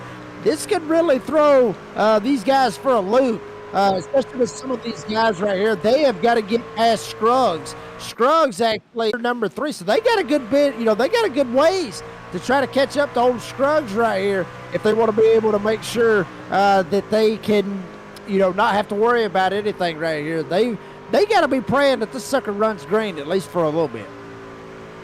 Yeah, if they can get up in front of him and get that lap back and stay there by the time the next caution comes out, because we know it'll come, then they'll be all right. Then they'll be at the end of the line, back there towards the back, but yet be a lot closer to him. Absolutely, and you're riding on board with Dustin Scruggs. Was able to get around Brandon Broadfoot. Broadfoot now 2 laps down on the field. Bruce right here behind Broadfoot. Broadfoot keeps it up top. Bruce is going to slide down. Scruggs, I will say this, Steve, because I got a little bit of a soft place in my heart for Dustin Scruggs, not just because of, who he drives for, which is, of course, Mission 1 Esports, but the whole deal when we was at Atlanta, as you see right now, Jeff Merck, actually, he's going to elect to go down pit road right here at this time. But, I've got a soft spot for Dustin Scruggs. Like I said, not because of who he drives for, but because of the whole deal in Atlanta when Matt Cherry was shoving me on the outside, Scruggs was on the bottom. And Scruggs has come so damn close to winning a race a couple of times this season. And he just ends up just having some bad luck. And ironically enough, it was at the hands of me and Cherry at Atlanta. And, Cherry gets me. I come down. I ended up hooking him and spinning him around. So I got a soft spot for Scruggs. I would love to see him get a win and at least get that monkey off his back. He's got a shot to try to pull it off here tonight, though. And I believe Merck's the same way. He's been up there quite a bit up here towards the front, and just bad luck. He can't get across that finish line in the lead. Hey, sometimes people's got bad luck. I mean, hell, if you want to know my bad luck, look at my past week right here in Nazareth. Got dumped on Monday twice. Got dumped on Tuesday night, and I can't even remember what the hell happened Wednesday night. I know I ended up finishing about 10th. So, I mean, yeah, my luck's been, pretty bad. There you see Jordan Jurassic right here, Matt Cherry. Speaking of Matt Cherry right here, Cherry trying to hold on to a top 10 right here if he can try to do it. But Jurassic's going to dive down to the inside, so Jurassic will take over that top 10 spot. There you see MDW up here battling it out with Stephen Thomas, Ted Wade, Keith Haney. All these guys right here battle for position, battling for that third spot. Thomas has got it. The other three want it. Last time they were on the backstretch, looked like a chunk of asphalt came flying up out of there. Might need to be doing a little bit of paving job, which I know a lot of fans probably don't want to hear that because obviously, you know, we talked about it, how bumpy this place is, the tire wear, all that good stuff. That's why people love this place right here, just because of how bumpy it is, an old school feeling that you see here at Rockingham. And that's one thing that I love about this place. Really would love to go see a race here because this place always puts on a hell of a show. And good to see that the Truck Series, Xfinity Series, and the ARCA Series is coming back here next year. Would love to see the Cup cars run here. But I got a feeling there'd probably be a lot of cautions in that race right there, Steve. Yeah, there probably would be. It's been a while since the Cup Series has been here. And these with these next-gen cars, I don't think they've been here at all. No, 2004 was the last time that I believe they was at Rockingham. That was the Casey Kane. Is it Casey Kane and Matt Kenseth? I believe it was the finish at Rockingham. I know I said Casey Kane and Elliott Sadler. I was thinking Texas. But I believe that was Casey Kane and Matt Kenseth. And Matt Kenseth was able to win. Which, ironically enough, you think about it like this, Steve, as we see Keith Haney still trying to work his way around Stephen Thomas right here. But ironically enough, you think about it like this, Matt Kenseth's got a lot of history here. Think about it. Won the Winston Cup, was able to clinch the Winston Cup here at Rockingham in 2003, and the last Cup race that the NASCAR, well, at the time, Cup Series, I mean, he was the last winner here. Correct me if I'm wrong, live chat, but I believe I'm right on that 9 ways to Sunday. So Matt Kenseth's got a lot of history here, was able to pull 2 lasts, I guess you could say here. Yeah, I think you're right. I honestly don't remember either, but that sounds about right that Kenseth won the series here in 03 and then took the win in 04 here at this track. Well, here we go, seeing Stephen Thomas dive down to the inside, MDW right here as well. And, we're hearing this broadcast lagging a little bit. Just bear with us just a little bit. Bear with us just a little bit. We're doing all we can, trying to make sure that we at least get to the end of it, Steve. And it's been a fun night tonight, honestly. It really has here at Rockingham. Love this place. You see MDW right there with Stephen Thomas trying to make it work. Keith Haney was able to get around both of them. And Keith Haney's been one driver, as you see right here in front of MDW. Haney's actually come along, honestly, Steve. You know, me and Dean, we've talked about him, the pink animal of Goat Locker. That's what we called him because he basically drove like Keith Bradley. Ironically enough, both of them named Keith. But, Keith Haney's really come along here with, Nazra as far as the C.O.P.S Truck Series goes. And he's been doing a fantastic job sitting in fourth. And Joshua Rodriguez has as well. Maybe putting a little bit of pressure right here on Stephen Thomas. With you. It's been kind of fun to watch him. He's does really good one week, and then he's had a week or so where he doesn't do so good, but he's giving it his all, and you can't fault him for that. Absolutely. You can't fault anybody for giving their all. Wow, Rodriguez kind of pulling a little bit of a Dale Earnhardt mentality right here, trying to move on Stephen Thomas up the track. Might want to watch this, but Rodriguez able to barely, I don't even know if he touched him in the tailgate, but it was close enough. Now, Thomas, watch out for him. He's pulled a couple of right rear hunks already, but he's going to be able to get out of the gas. Big move by MDW. He's going to go down pit road, as well as, I believe, Dustin Scruggs. So both of these drivers going down pit road right here with 51 laps to go, Steve. I mean, do you think they can make it right here, or are they going to have to save it a little bit? I think they're going to have to save a little bit. 50 laps, that's going to be a stretch when we're only got a half a tank of fuel. Tristan Bruce, he's going to go down pit road. Ted Wade's going to elect to stay out. Everybody else looking like Keith Haney will stay out on the racetrack. Jurassic, Meza, they stay out. Rodriguez looked like I think he went down pit road. Yes, he did. Thomas went down as well. So green flag pit stops right here with Tim Wade. Now Wade looking like I thought for a second he was going to go down, but he didn't. So we'll see when Tim Wade elects to go down right here. And this is just putting, some of these guys like Hendrickson, Bradley, some of these guys, Johnson, in a little bit of a hole right now. Because, they're pretty much in bad shape right now. They need some kind of luck. Johnson, Bradley, McGill, they need a little bit of luck right here, or else they're going to be in a pretty bad spot.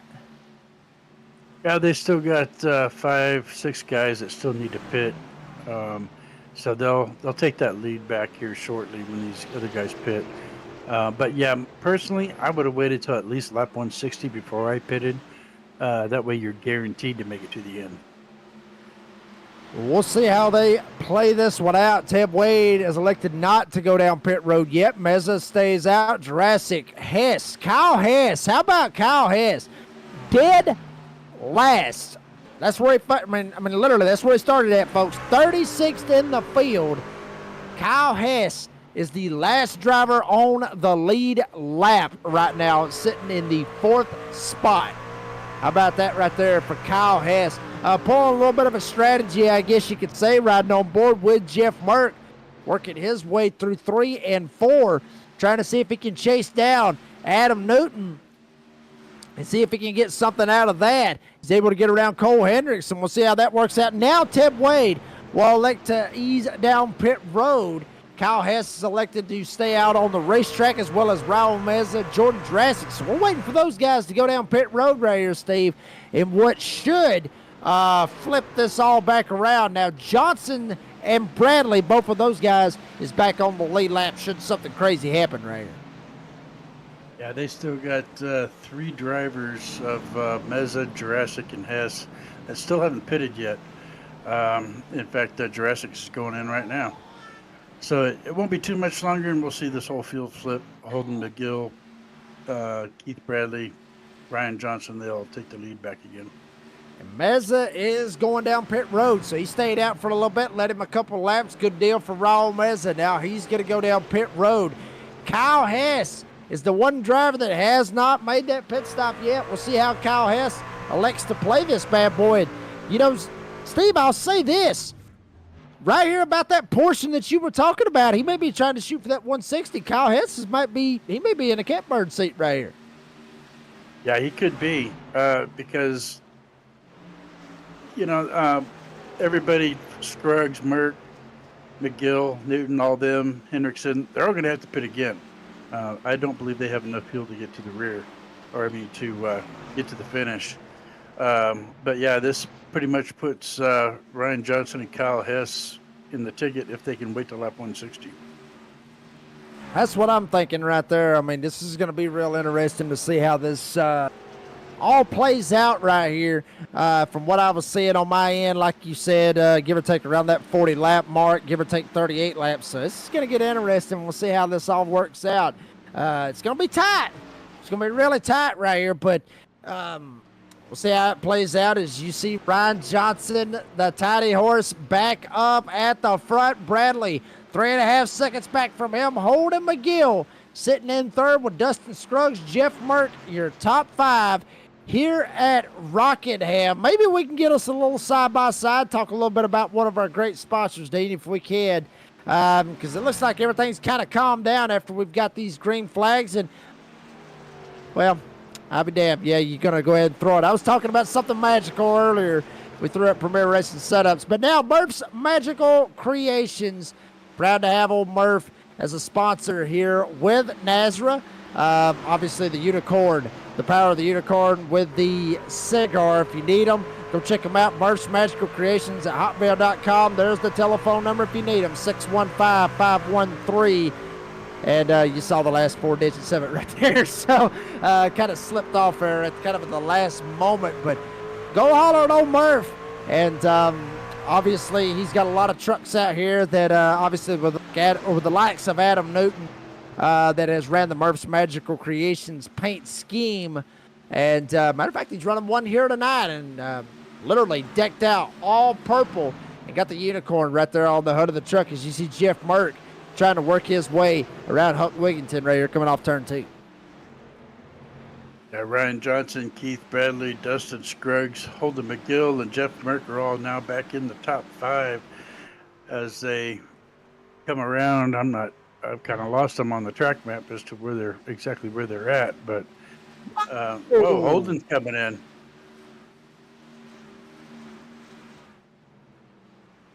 What happened to Holden McGill? What is the deal with the 12? Holy hell, we got to figure out something that happened right here with Holden McGill because he just straight up drove straight in, locked them up. It's like, honestly, Steve, what that looked like right there, it looked like he had to go, honestly, it looked like he had to go take a leak. I mean, it just hit that damn hard. I mean, he just locked it up, drove it down, almost wrecks.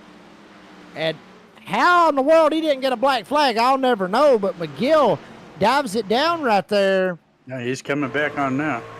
Yeah, we'll see, though.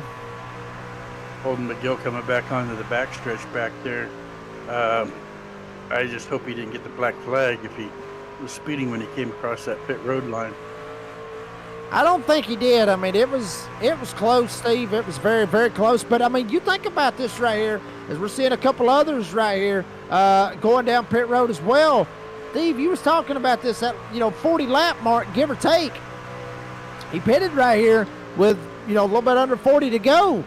McGill might be trying to see if he can jump him a little bit and maybe try to pull this kind of strategy and just make sure that he's got enough to make it all the way to the end. Yeah, those that are pitting right now, if that caution comes out, that'll put them in the front because I can almost guarantee everybody else will come in and pit on the next caution flag if we There get went one. Ryan Johnson. Johnson going down pit road. Newton going down pit road. All these guys. Steve, I'm thinking just like you are right here. Everybody going down. We'll see how long Johnson stays in. He ain't going in. Actually, yes. Right side jacked up from what I've seen. Yes. You can see it right there live. The right side does move up a little bit. Left side moves up a little bit. That is 4 fresh tires right there for Ryan Johnson right there. So these guys might have actually threw us a curveball right here. They may actually had enough of tires. They might have had enough set of tires to be able to try to make it to the end. We thought about it, but that's what it looks like right here. Yeah, I'm pretty sure that's what they did. That's the only way they could have tires at this point in the race was to not take them earlier at an earlier caution or stage break. And now we got Merck coming in to the pit, take on fuel and tires so he can make it to the end. We really need to find out exactly what Jeff is drinking. We'll see if we can keep him right here on the broadcast, kind of see what's happening right here. I thought he was actually flipping us off there for a second, but he wasn't. But we will see him eventually pull that cup up. Lined up out there in the live chat. We've heard all kinds of stuff. We've heard bourbon. We've heard, there he goes, got the cup. There it is. Drink one for us right there, old Jeff. But we got, we've heard racing fuel in the cup. We've heard bourbon in the cup. We've heard Metamucil. We've heard it all pretty much for Jeff Merck, what's in that bad boy. Like I was saying, I was thinking Sunny Delight would probably be one of them as well. But Dustin Scruggs continues to lead. Matt Cherry is going to go down pit road once again now. He's actually 1 lap down right now. So we'll see how that works out. Now Matthew David Wood, MDW, going down pit road as well. This whole 50% fuel strategy of how everything played out right here, Steve, it just threw a huge curveball at these guys, something that I don't believe any of them was planning on. No, I don't think they were. And I believe all these guys from Dustin Scruggs in first on back to Joshua Rodriguez in ninth, I think they're going to have to pit one more time. And that's going to keep Ryan Johnson and Kyle Hess, Holden McGill, Keith Bradley, and Jeff Merck will end up taking that top 5. As that lead right now, we're seeing out there, Joshua Sust out there, blue line for the win. And also has chimed in as well. Don't know what is worse, the fact that I got trashed or that now I'm at work. Figure that one out right there. Hell, I didn't know that he could make it that quick right there to be able to make it to work. Honestly, I think Steve, you know what? Thinking about it, I think he might be happy that he got right rear hook that way that he could make it to work. I mean, what do you think about that? It could be. I go home and or go to work and get some money in the pocket. That works for me. Yeah, I mean, that's the way that I look at it. I mean, as bad as like I said, I love doing sim racing, and I talked a little bit about that on the door banging download as well. Sometimes work does get in the way, and I mean, that's what you pay the bills for. I mean, we love to do this right here, and we love to provide entertainment, but hey, sometimes work does get in the way, and it is what it is. See Keith Haney right here sitting in third. Good drive for him.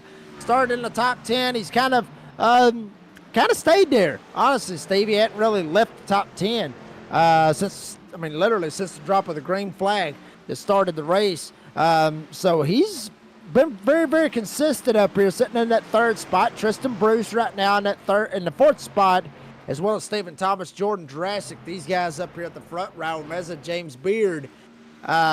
Those 8 drivers, they're the ones that's on the lead lap right now. Everybody else 1 lap down, and like you said, I think Ryan Johnson is just basically just waiting for everybody to make that pit stop and let him cycle himself back out to the front. Yeah, Dustin Scruggs pitted on lap 149. Actually, that's Joshua Rodriguez coming in right now. Scruggs pitted on 149, so I believe he's going to have to pit, but everybody else behind him can make it. That's going to be interesting right here. We'll see how this ends up working out for him. It's like that boy says off that Dodgeball movie. That's a bold strategy, Cotton. We'll see how it plays out for him right here. Scruggs still got it. Wade right there. You see Raul Meza in the 37 back here battling it out with Jordan Jurassic. This is a battle for position right now, currently for that 6th spot. And Meza trying to see if he can make it work.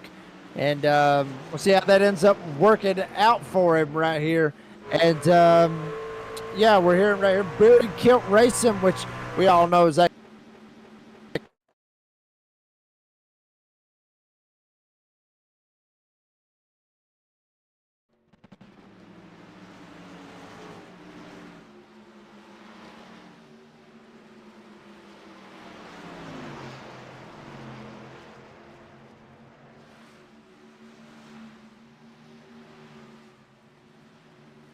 Yeah, just kind of trying to find out where that 96 went in. I was trying to see who that was. I can't quite find him on the leaderboard. Dean, yes, we can hear you. Maybe having some technical issues right here. Something up with Dean. Not really sure exactly what's going on, but we're seeing, we're still seeing, apparently we're still streaming. Apparently we're still rocking and rolling live. But Dustin Scruggs still has that lead. Just saw Raul Meza go down pit road.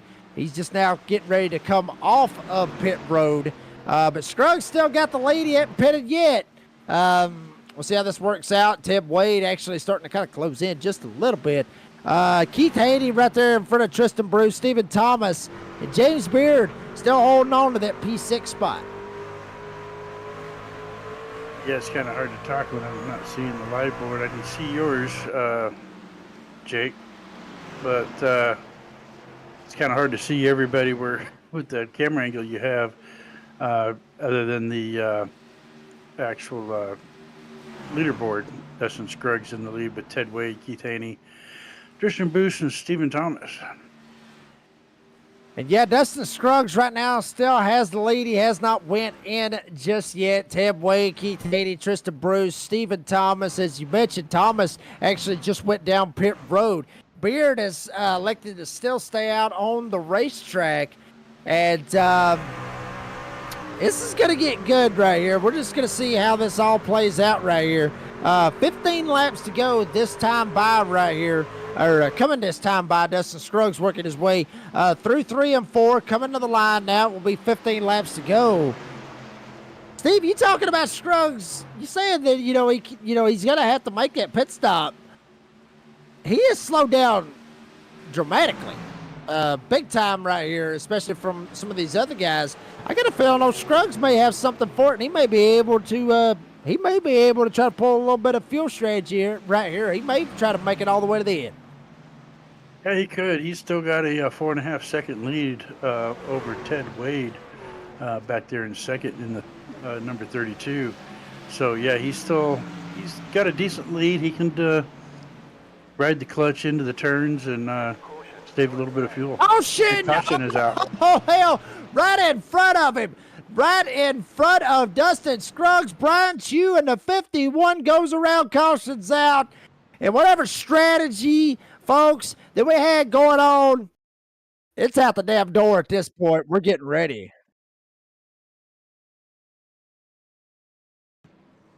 We're hearing actually it was MDW that may have had a little bit of an incident right here. No, it was Matthew Montgomery in the 96.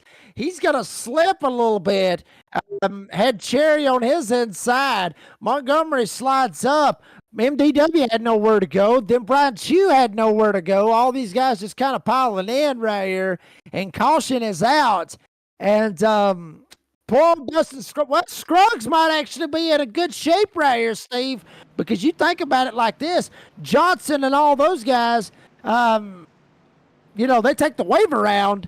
They're going to be on their own stuff, and they're still going to have to start behind Dustin Scruggs, Ted Wade, Keith Haney, and Tristan Bruce right here. Scruggs may be in prime position. He may get him one right here. Well, last time Scruggs pitted, I'm seeing is lap 10. Oh no, he's in the pits right now. The top three are in the pits.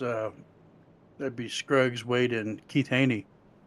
So they'll end up cycling back towards the back. Well, we'll see how this all plays out right here, because obviously, I mean, like we were talking about there, you see Ryan Johnson. That's gonna be the one right there we're gonna have to worry about, because he's gonna get back on the lead lap, and it'll be under 10 laps to go when we get ready to take this green flag. The only problem is Ryan Johnson getting the lucky dog. He's got to start the tail end of every single one of them cars that you see right there in front of you. So Johnson's just going to be in a big old hole right here.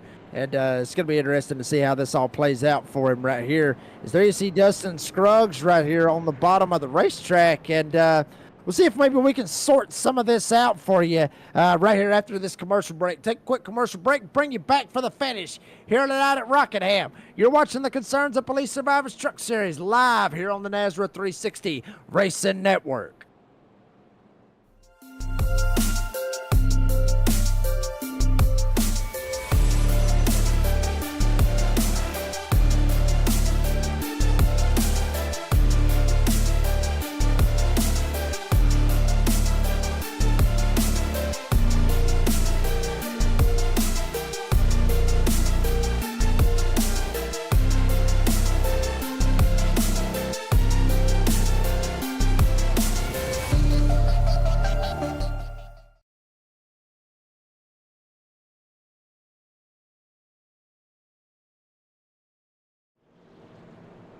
Folks, we're back here at Rockingham. This is going to be a fantastic finish. Be under 10 laps to go, and I really hope I do not screw him up right here. I really hope I do not screw him up right here. As we're going to bring in Dustin Scruggs up here. Dustin, buddy, you got a shot right here. You got a hell of a shot. I'll stop you right there.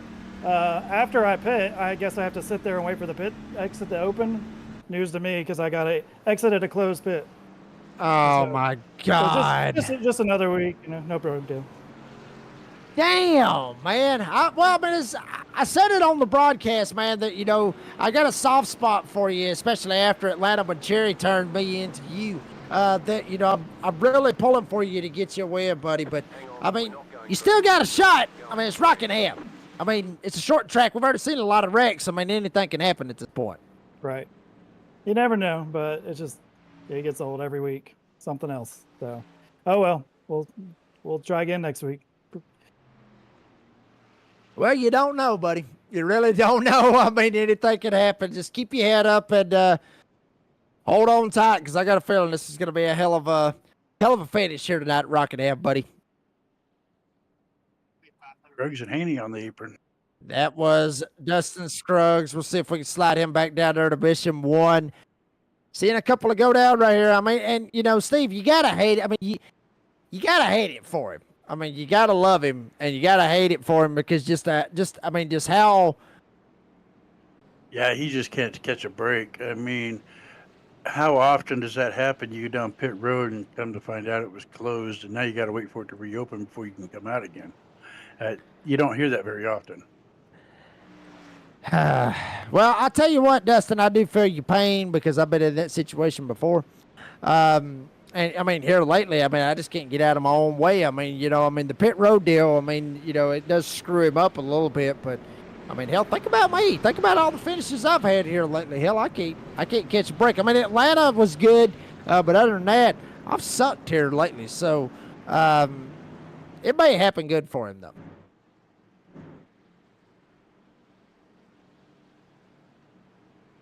I don't believe so. I mean, I believe he should be good to go right here. He just got to start where he's at.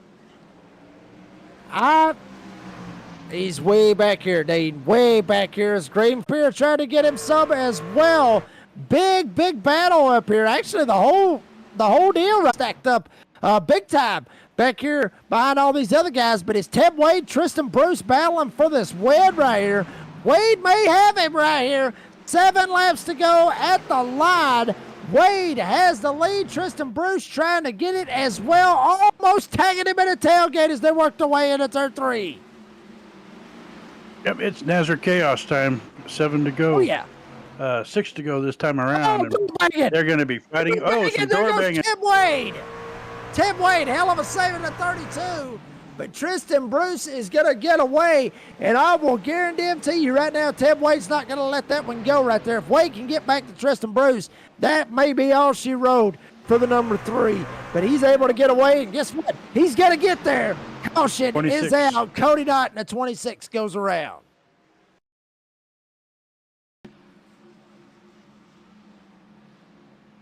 See it right here on the replay. Matthew Montgomery up here on the top side. Looks like Knott kind of drives it in a little bit too deep. Gets into Montgomery. Slides up the racetrack right there. And poor Cody Knott, honestly, you know, we talked about Dustin Scruggs not being able to catch a break. I mean, Cody Knott really can't catch a break neither. So, check this out right here. May have a little bit of beef right here under caution. Wade jumping up and sliding up and getting into Bruce right there. You think we should? You think we ought to bring Tim Wade in here and interview him? Steve, what do you think? Sure. Let's see if there's some beef going on. Yeah, why not? I mean, he's up there adoring him a little bit. And granted, you know, we may be jumping to conclusions. You never know. And granted, we might bring Ted Wade in here, and we might end up hearing a little bit of nasty language before we get him up here. He's probably talking some nasty language right here. Ted Wade gets you up here in the booth, and buddy, like you had that one kind of in good shape right there until the whole deal right there with Tristan Bruce. I mean, is there beef between you and him right there? I don't know. I've been racing him clean all night, but I guess we'll see on this last restart how this goes. Oh, I love it. I'm down on the apron. I don't know how much farther he wants me to go. Oh, boy, this is going to be good, folks. Go ahead and get your popcorn and your cold beer ready. Get ready. I think this is going to be a hell of a finish. Ted, appreciate your time. Good luck, buddy. Hey, no problem, bud.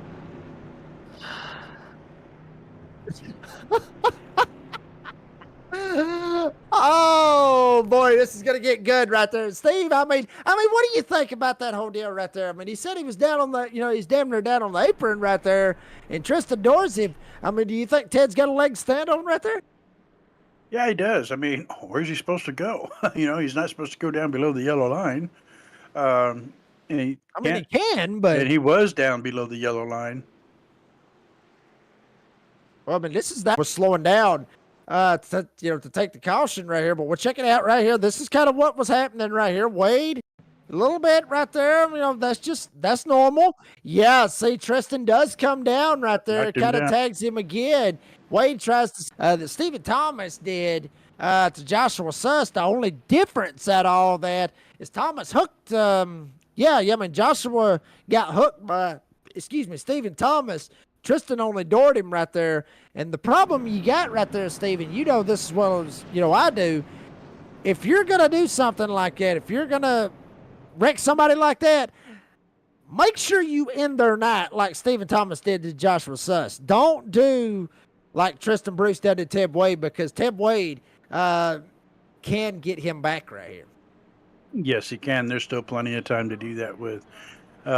If you don't take the guy out, plan on getting taken out yourself now. And this is going to come down right here basically to a green, white, checkered finish, folks, as the pace lights is off on the pace truck. Sum it up for you as you see the point standings right there. Ted Wade about 35 points above the cut line. Tristan Bruce has got 3 wins to his credit. 3 attempts at a green, white, checkered, folks. This is how it works. We're going to take the green, and if we get back to the white flag, the next flag will end it, and it will be a checkered flag. They can wreck all like hell going into turn 1. First one to cross the line will be the winner. If we have a caution before they get back to the white flag, we'll re-rack them, restack them, do it again, and you get 3 attempts at it. On that 3rd attempt, if there is a caution before they take the white flag, the race is over, and we hope like hell that does not happen, because we've seen a fantastic race here tonight at Rockingham, Steve. We may be in for a doozy. Check them out. Their door banging before they even take the green. Pace car is off, or pace truck is off, rather. Tristan Bruce gas is up. Ted Wade on the outside. Bruce is going to get away, but Ted Wade probably trying to reel him in. Here comes Holden McGill on the inside. Yeah, it looks like Wade spun his tire just enough to where Tristan Bruce can jump out to a third of a second lead. We'll see how this works out, but caution will come out right here. Ted Wade's going to get another shot at it, Steve. Big 45. rig. Holy hell, too many of them to count. Smoke everywhere over 3 and 4. Caution's out once again. Yeah, here we go. We'll do another green, white, checkered once this gets all cleaned up. Good old Nazareth chaos you was talking about right there, Yes, Steve. sir. Here it comes. And actually, this all happened before Matt Cherry right here. Actually, this all happened up here around the Joshua Rodriguez area up here with Jose Luis Rivera in the 20. Rivera comes over, gets into Rodriguez, sends Rodriguez up into the wall, and then he ends up hooking Rivera. And then after that, he basically just, everybody just kind of piled right in. You see Rivera gets up into Rodriguez. Rodriguez comes down. There's Beard. Rivera slips up. Broadfoot gets in it. Wigington, I believe that was Hunt Wigington in the 00. He gets in it. And then at that point, iRacing wasn't too happy with the whole deal about Rivera doored him. And iRacing more or less just blinked us out right there. So it's going to get back down to another green, white, checkered finish right here.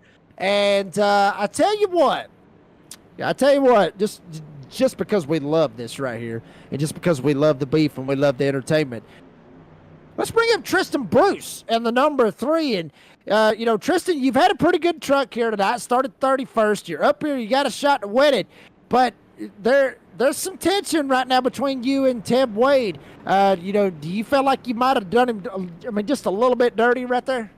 I mean, yeah, I didn't mean to get into him. Coming down at the end of these laps here, I want to race him as hard as I can and get as close to him as I could, but I didn't mean to get into him there. But yeah, no, just had a good truck all night. Started deep in the field and have been able to miss everything and just pace my way down to the front here. Made some good pit calls. Got no teammates in here. Bevan and Schumann wrecked out early, unfortunately, so it's just me left in here. But yeah, man, I'm having fun.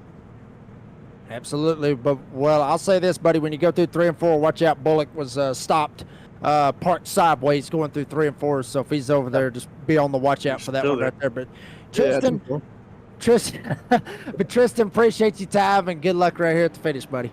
Yeah, thank you. Should be a good finish here. And that was Tristan Bruce. Go ahead, Steve. Sorry about that. Kind of surprised Race Control hasn't kicked the 17 off the track. He's still sitting over there. He's still parked? According to the track map. Damn if he ain't. I was actually just joking about that. He is parked in 3 and 4. Bullock is still parked. Now I think he actually got towed right there. I think Bullock might have gotten to the point where he was 17 laps down. And he finally just said, screw it. I'm just pissed off I'm 17 laps down. I'm just going to sit right here and let everybody have to deal with trying to get around me over this last green, white, checker. That might have been what he was thinking right there. Riding on board with Jeff Merck right here. Going to be on the outside of the animal, Keith Bradley right here. You see Chris Blanchard right there. Blanchard's not really had the night, I guess you could say, that he really wanted. kind of put himself in a little bit of a bad spot back there. But, you know, we'll see what happens. He's back there with James Beard and all those guys. Blanchard actually 1 lap down, currently racing for the Lucky Dog. So if he can get James Beard right here and, you know, if he's able to pass him and then a caution comes out, Blanchard could get the Lucky Dog, get back in this thing. But all eyes is going to be watching right here at the front. Tristan Bruce, Ted Wade right here on this front row. Obviously, there is beef right there. We've already talked about that. Then you got Jeff Merck, Keith Bradley. Matter of fact, Bradley and Merck, former teammates at that point. And then you got Holden McGill back here, basically just minding his own business. And then Dustin Scruggs, who he thought he was out of it, but he still got a shot right here. You know, like you said, Steve, if Nazareth Chaos happens, Adam Newton back here with Ryan Johnson, Tiny Horse, Keith Haiti, and Cole Hendrickson. That's the top 10. Will this be the last restart of the night? Green flag in the air. Tristan Bruce stands on the gas, and Ted Wade trying to get going as well. Merck gives him a shove. Now Wade jumps down in front of Bradley, and now it may be all she wrote as Wade trying to see if he can get away. Merck gets up into the wall. Tristan Bruce leads him into turn 3. Ted Wade, Jeff Merck, Keith Bradley all battling for that second, third, and fourth spot. And Keith Bradley had to do a little wiggle to get down to the bottom. White flag, this is it, the last lap. No matter what happens, we'll have a winner right here. Oh, boy, Merck drives it in hard right here into turn 1. He's going to get to the back door. Tristan Bruce looks down to the inside, jumps back up. He's going to dive it in. Merck on the bottom side. He is going to be door to door. They're going to door bank coming off of turn 4. Merck, then Wade, Merck and Bruce at the line. Tristan Bruce gets the win here tonight. Jeff Merck will get second. Keith Bradley will get third. And a shower of sparks. Tristan Bruce, he had a lot of beef with a lot of guys here tonight, Steve, but Tristan Bruce able to get the win by 13 one-thousandths of a second here at Rockingham. Oh, I really thought Merck was going to pull that out the way he came thought he out of had that it. turn, but I think he spent a little too much time door banging, and here we go. We got some beef now coming at the end of the race. Tristan Bruce obviously very, very tore up. Blown engine right there, obviously in the number 3. He may end up getting parked for that one right there. He may end up getting, he may not win it. You got a meatball flag right there at the line, but obviously he did cross the line. Check this out right here, folks. I mean, you seen it right here live here on the Nazareth 360 Racing Network. Merck dives it down to the inside. And you're going to see right here, Tristan, obviously, I mean, Merck was going to look and see if Merck might have come up and see who kind of initiated all of it right here. And, you couldn't fit a piece of paper between either one of them. And you see Tristan right here, both of them, they door bang. Whoa, I don't know about that right there. I've seen door banging, but you're going for the win at Rockingham, Steve. I mean, you take it however you want. I mean, that kind of looked like shades, I guess, of me and Chris Blanchard when we was at Atlanta, but it looked a little bit more to the extreme, I guess you could say. At least that's what it looked like to me. And to me, Tristan Bruce still has that chance to get disqualified because of what he did after the race. Running into those other 2 drivers. Well, we'll see how that ends up working out for him right there. You see the race results. Tristan Bruce, Jeff Merck, Keith Bradley, first, second, and third. We'll talk those drivers here in a little bit. Ted Wade will end up finishing in the 4th spot. Ryan Johnson, pretty good drive for him. Started 30th. He ends up finishing 5th here tonight. So Tiny Horse was able to get him a little bit here tonight. Holden McGill, Dustin Scruggs, Adam Newton, Cole Hendrickson, and Keith Haiti will round out the top 10. Stephen Thomas, MDW, 11th and 12th. Raul Meza, 13th. Jordan Jurassic will be 14th. How about Kyle Hess? Started dead last. He's going to finish 15th here tonight. The last driver to finish on the lead lap. So big deal right there for Kyle Hess. To be able to pull that off right there. Chris Blanchard, first driver, 1 lap down. He needed a caution before they got back to the white flag, and he might have had a shot to try to pull something off. But the rest of them 1 lap down or more. Blanchard, Cherry, James Beard, Joshua Rodriguez, Brandon Broadfoot, the top 20. Rest of the field, Huck Wigginton, Shane Trotter, Cody Knott, Jose Luis Rivera, Buzzy Mongold, Brian Chew, Brandon Bullock, who's parked over there in turn 3, might I add, and finally towed. Matthew Montgomery, 28, Joshua Suss, 29th, and Stephen Gregory will get 30th. Eric Zimmerman, who got his pilot's license here tonight. Brandon Schumann, Devin Painter, Isaac Bevan, Getwell Isaac, Ed Osborne, and Dane Hagan, the 36 drivers here tonight. TJ Moore was your race control. Folks, we're going to round up our podium finishers. Let you hear from some of our sponsors. Don't go anywhere. You've been watching the Concerns of Police Survivors Truck Series live on the NASRA 360 Racing Network. Are you ready? For Murph's Magical Creations. Home to custom laser engraving and gifts. This veteran-owned and operated company engraves for all occasions. If you want one of Murph's Magical Creations, call the number on your screen or commission through either Instagram or via email. Murph's Magical Creations, made with love for you. Starbase 1552 Comics. We sell everything a collector would want. Comics, Funkos, action figures, and so many more. A real American comic book shop. We are online only. Starbase 1552 Comics. Find us on eBay Auctions.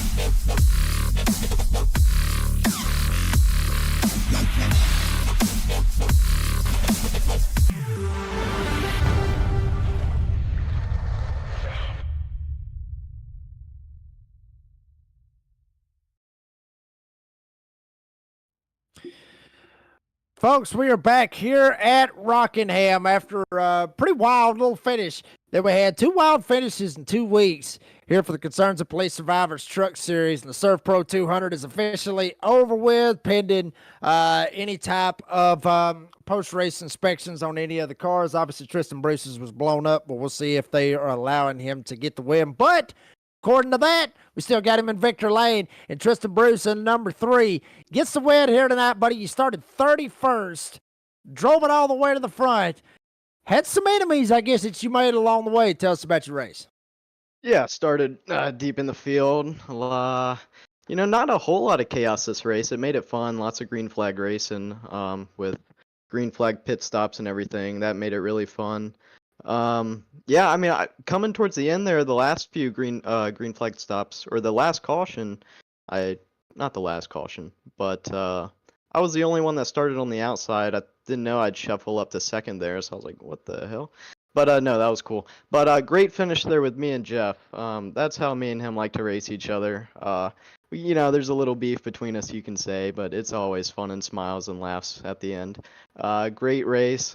Ted went back and watched when me and him were side by side when I came down and raced him hard. Turns out a little bit of net code, and we always see that on iRacing.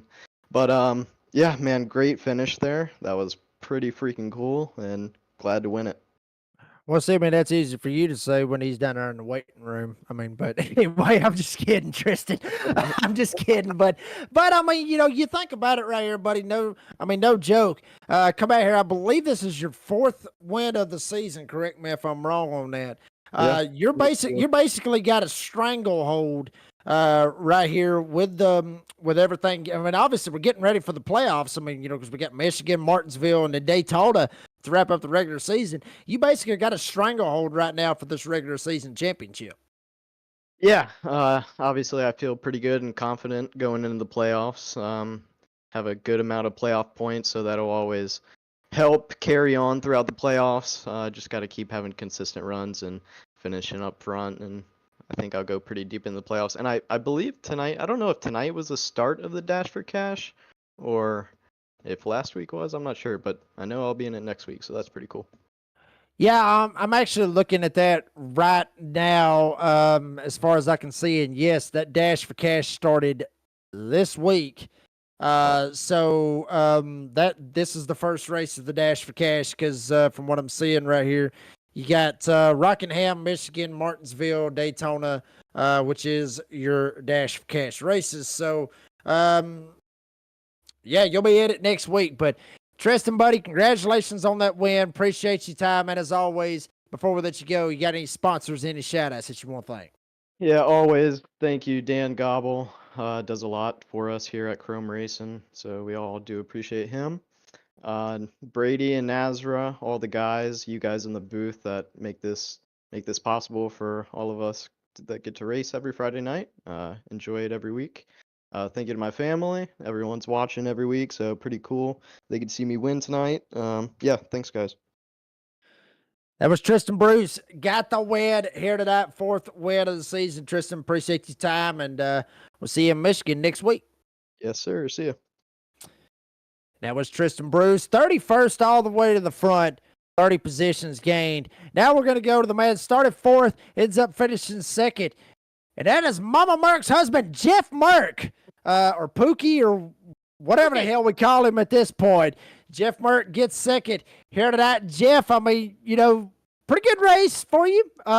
Being able to carry a little bit of momentum, get you a good finish. Tell us about your race. Yeah, I thought I had it there, and then like T. Brucey said there, we were banging on each other pretty good coming off of turn 4 there, which is that's old school racing. That's kind of the way hey, if you have to bang fenders to get the win, do it. And he just hit me a little harder than I hit him, and he eked out in front of me. Coming down the back straightaway, I was trying to make him commit low going into the corner, and I was going to shoot the outside the way I had to run off. But he just, I think he knew what I was trying to do, and it just didn't work. But I'm real proud of the 60 car and getting a P2. I need good points nights from here, Michigan and Martinsville, because we're leaving to go on a cruise at Daytona, so I'm going to miss the last week of the regular season and the first week of the playoffs. So Ooh. I need to get as many points as I can. I was really hoping I was going to eke the win out here, so I didn't have to worry about it as much. But I've got 2 more weeks to try to get a win or have real good points nights. So we'll see what happens. And Jeff, I'll ask you this, and I don't want to make you mad or anything like that, but I will ask you this because you've been with you've been in the C.O.P.S Truck Series for 2 seasons, and this is your 3rd season, but the first 2 seasons you didn't really have to worry about having to try to make the playoffs. I mean, you would already have a win before you even got in this situation. This is kind of a new what's the word I'm looking for? This is new territory, I guess you could say, for you. Do you like this kind of deal, having in this new territory to have to try to fight your way to get into the playoffs like you are? Or would you prefer already have that win in the bag and just get, not even have to worry about it? I mean, I'd rather have a win where, I don't have to worry about it. But, I just need to, sometimes I just need to shut my mouth and drive the freaking car, but I put myself in a lot of bad situations this season, and I really ain't got nobody to blame for it but myself. I've gotten a couple mix-ups with Tristan and then Keith Haney, just little stupid shit. So if I would have just kept my nose clean, I probably wouldn't have to worry about it. But, hey, sometimes, it's easier said than done sometimes. Yeah, it's a video game simulator, whatever you want to call it. But, we put a lot of time and effort into it. And if you get wrecked or bumped and something you don't think was necessary, it kind of pisses you off, and then your temper gets away from you, and then you do something stupid. And that's normally what I do 90% of the time. Well, depending on who you ask, game, sim, some people actually think this is real. Which if they really if they think this is real, then you need to get married. But anyway, that's beside the point, Jeff. Appreciate your time. You know where I went with that. Jeff, appreciate your time. Congratulations on that 2nd place finish. And as always, before we let you go, you got any sponsors, any shout outs that you want to thank? Yeah, first and foremost, my loving wife inside. She normally tries to watch every week. I don't know if it's for me or for Dean Biggles, but one of the two. Hopefully, it's for a little bit of both. Uh, Blanchard's Towing and Recovery. He's up on this car. JRB Designs. Concerns of Police Survivors, the primary sponsor. DSR Electric, secondary sponsor. Nazareth 360. You guys in the booth. All of our sponsors that there's so many of them you can't list them all. Uh, Tristan and Keith and Ted there for racing us clean there at the end. A good hard racing to the finish. Gets everybody. Well, Jeff Mark gets second here tonight, buddy. Jeff, appreciate your time, and we'll see you next week at Michigan, buddy. All right, man. Thanks. That was Jeff Merck, number 60. Gets it done here tonight, gets second. Now we'll bring in the third member here tonight, or the third place finisher, I should say, which is the animal, Keith Bradley. And Keith, buddy, I ain't talked to you in a good while. First off, how the hell have you been? And second of all, tell us about your race. Good. Just no luck. Couldn't finish last weekend or the week before that. Well, actually, I missed the week before that, and just no luck. Tonight I'd say we had a little bit of luck to help us there with that 2 yellows before the last one there. We were killing it on strategy if that yellow doesn't come out during that long green run, which nobody should be surprised that it didn't come out. For whatever reason, we get stupid shit like what happened tonight.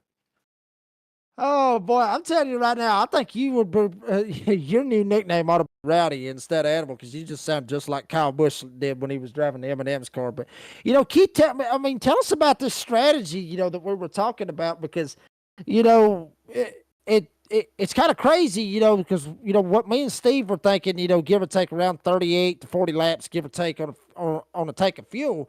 That's what we were looking at, and then obviously you got the tires. This is one of those races where you really had to think about what the hell you were doing, and if you didn't think about it, you were going to be left behind in the dust. Yeah, we everybody at Blue Line saved a set. So when we pitted under that stage yellow, we all took fuel only and just kind of had to roll the dice there. This place kind of eats up tires if you're not careful, so we all kind of had to really pay attention and lock in and focus up, and it kind of worked out, but it kind of didn't. Like I said, if that dang yellow don't come out, might be still talking to you. Who knows? But no, it was a good fun race. Everybody kind of raced clean till heads were pulled off shoulders and shoved up their ass, but that's typical here. Oh boy, well I'll tell you what, Keith Bradley ends up getting the third place finish here tonight. Keith, congratulations on that. You'll be able to get a little momentum going. And as always, you got any sponsors, any shout outs that you want to thank? Yeah, Concerns of Police Survivors, they're a team sponsor and the title sponsor here. Starbase Comics, Merce Magical Creations, Lee Company Home Services and Facility Solutions. Everybody over at Blue Line, Dan's Top Notch Heating and Cooling, Huck for putting this team together. He doesn't get the credit he deserves. He's truly built a really good team if we all can just stick together at the end of the season. You guys up in the booth, you guys kill it every damn night, it feels like. Everybody in Nazareth, all the admins, Jeff for racing clean there. Me and that old man, we kind of go back and forth on a lot of jabs, but it's friendly, it's fun. All the guys in the league, and hearts and thoughts and prayers go out to everybody affected by all these hurricanes and floods, and it's a bad deal. Yes, sir. Keith Bradley, the animal, comes home third here tonight. Keith, appreciate your time. We'll see you in Michigan next week, buddy. Sounds good. That was Keith Bradley, the animal, Rowdy, however you want to look at it, gets third here tonight. Steve, the Viking Bartlett, baby, give us your take on a fantastic race. In my opinion, a very fantastic race. What you think about Rockingham here tonight? That was a good race. It was fewer cautions than I thought, being a short track, but it was a lot of fun. We had quite a few lead changes, a lot of pit strategy. They really had to strategize tonight to save those tires and know when to change the tires, because obviously the tires could last a little longer than the fuel on board, but they got to be careful with them. And I think a lot of the guys were smart the way they played it out. And we'll bring in our great producer, the Australian Dean Hopton Biggums. Come on, Dean. Dean don't want to even get in here. Dean, tell us about, your thoughts here in a fantastic finish here tonight at Rockingham, buddy. You're not going to say anything. That is, we already got, but he's still mad about me putting him on the beef segment because he didn't know who the hell Jeff Gordon was last night at the Veterans for Life ARCA series, and he still don't know. He probably ain't even Googled him anyway, but I'm sure Dean had an absolute blast here tonight at Rockingham, just like I did. I mean, folks, I talked about this right here. This place is old school. It's about as old school as you can get right here, and to be honest with you, obviously the trucks, Xfinity cars, real trucks, Xfinity cars in the ARCA series, we heard about that. All that's coming back to Rockingham next year. So that's going to be a big deal. Would love to see what the next gen cars be right here.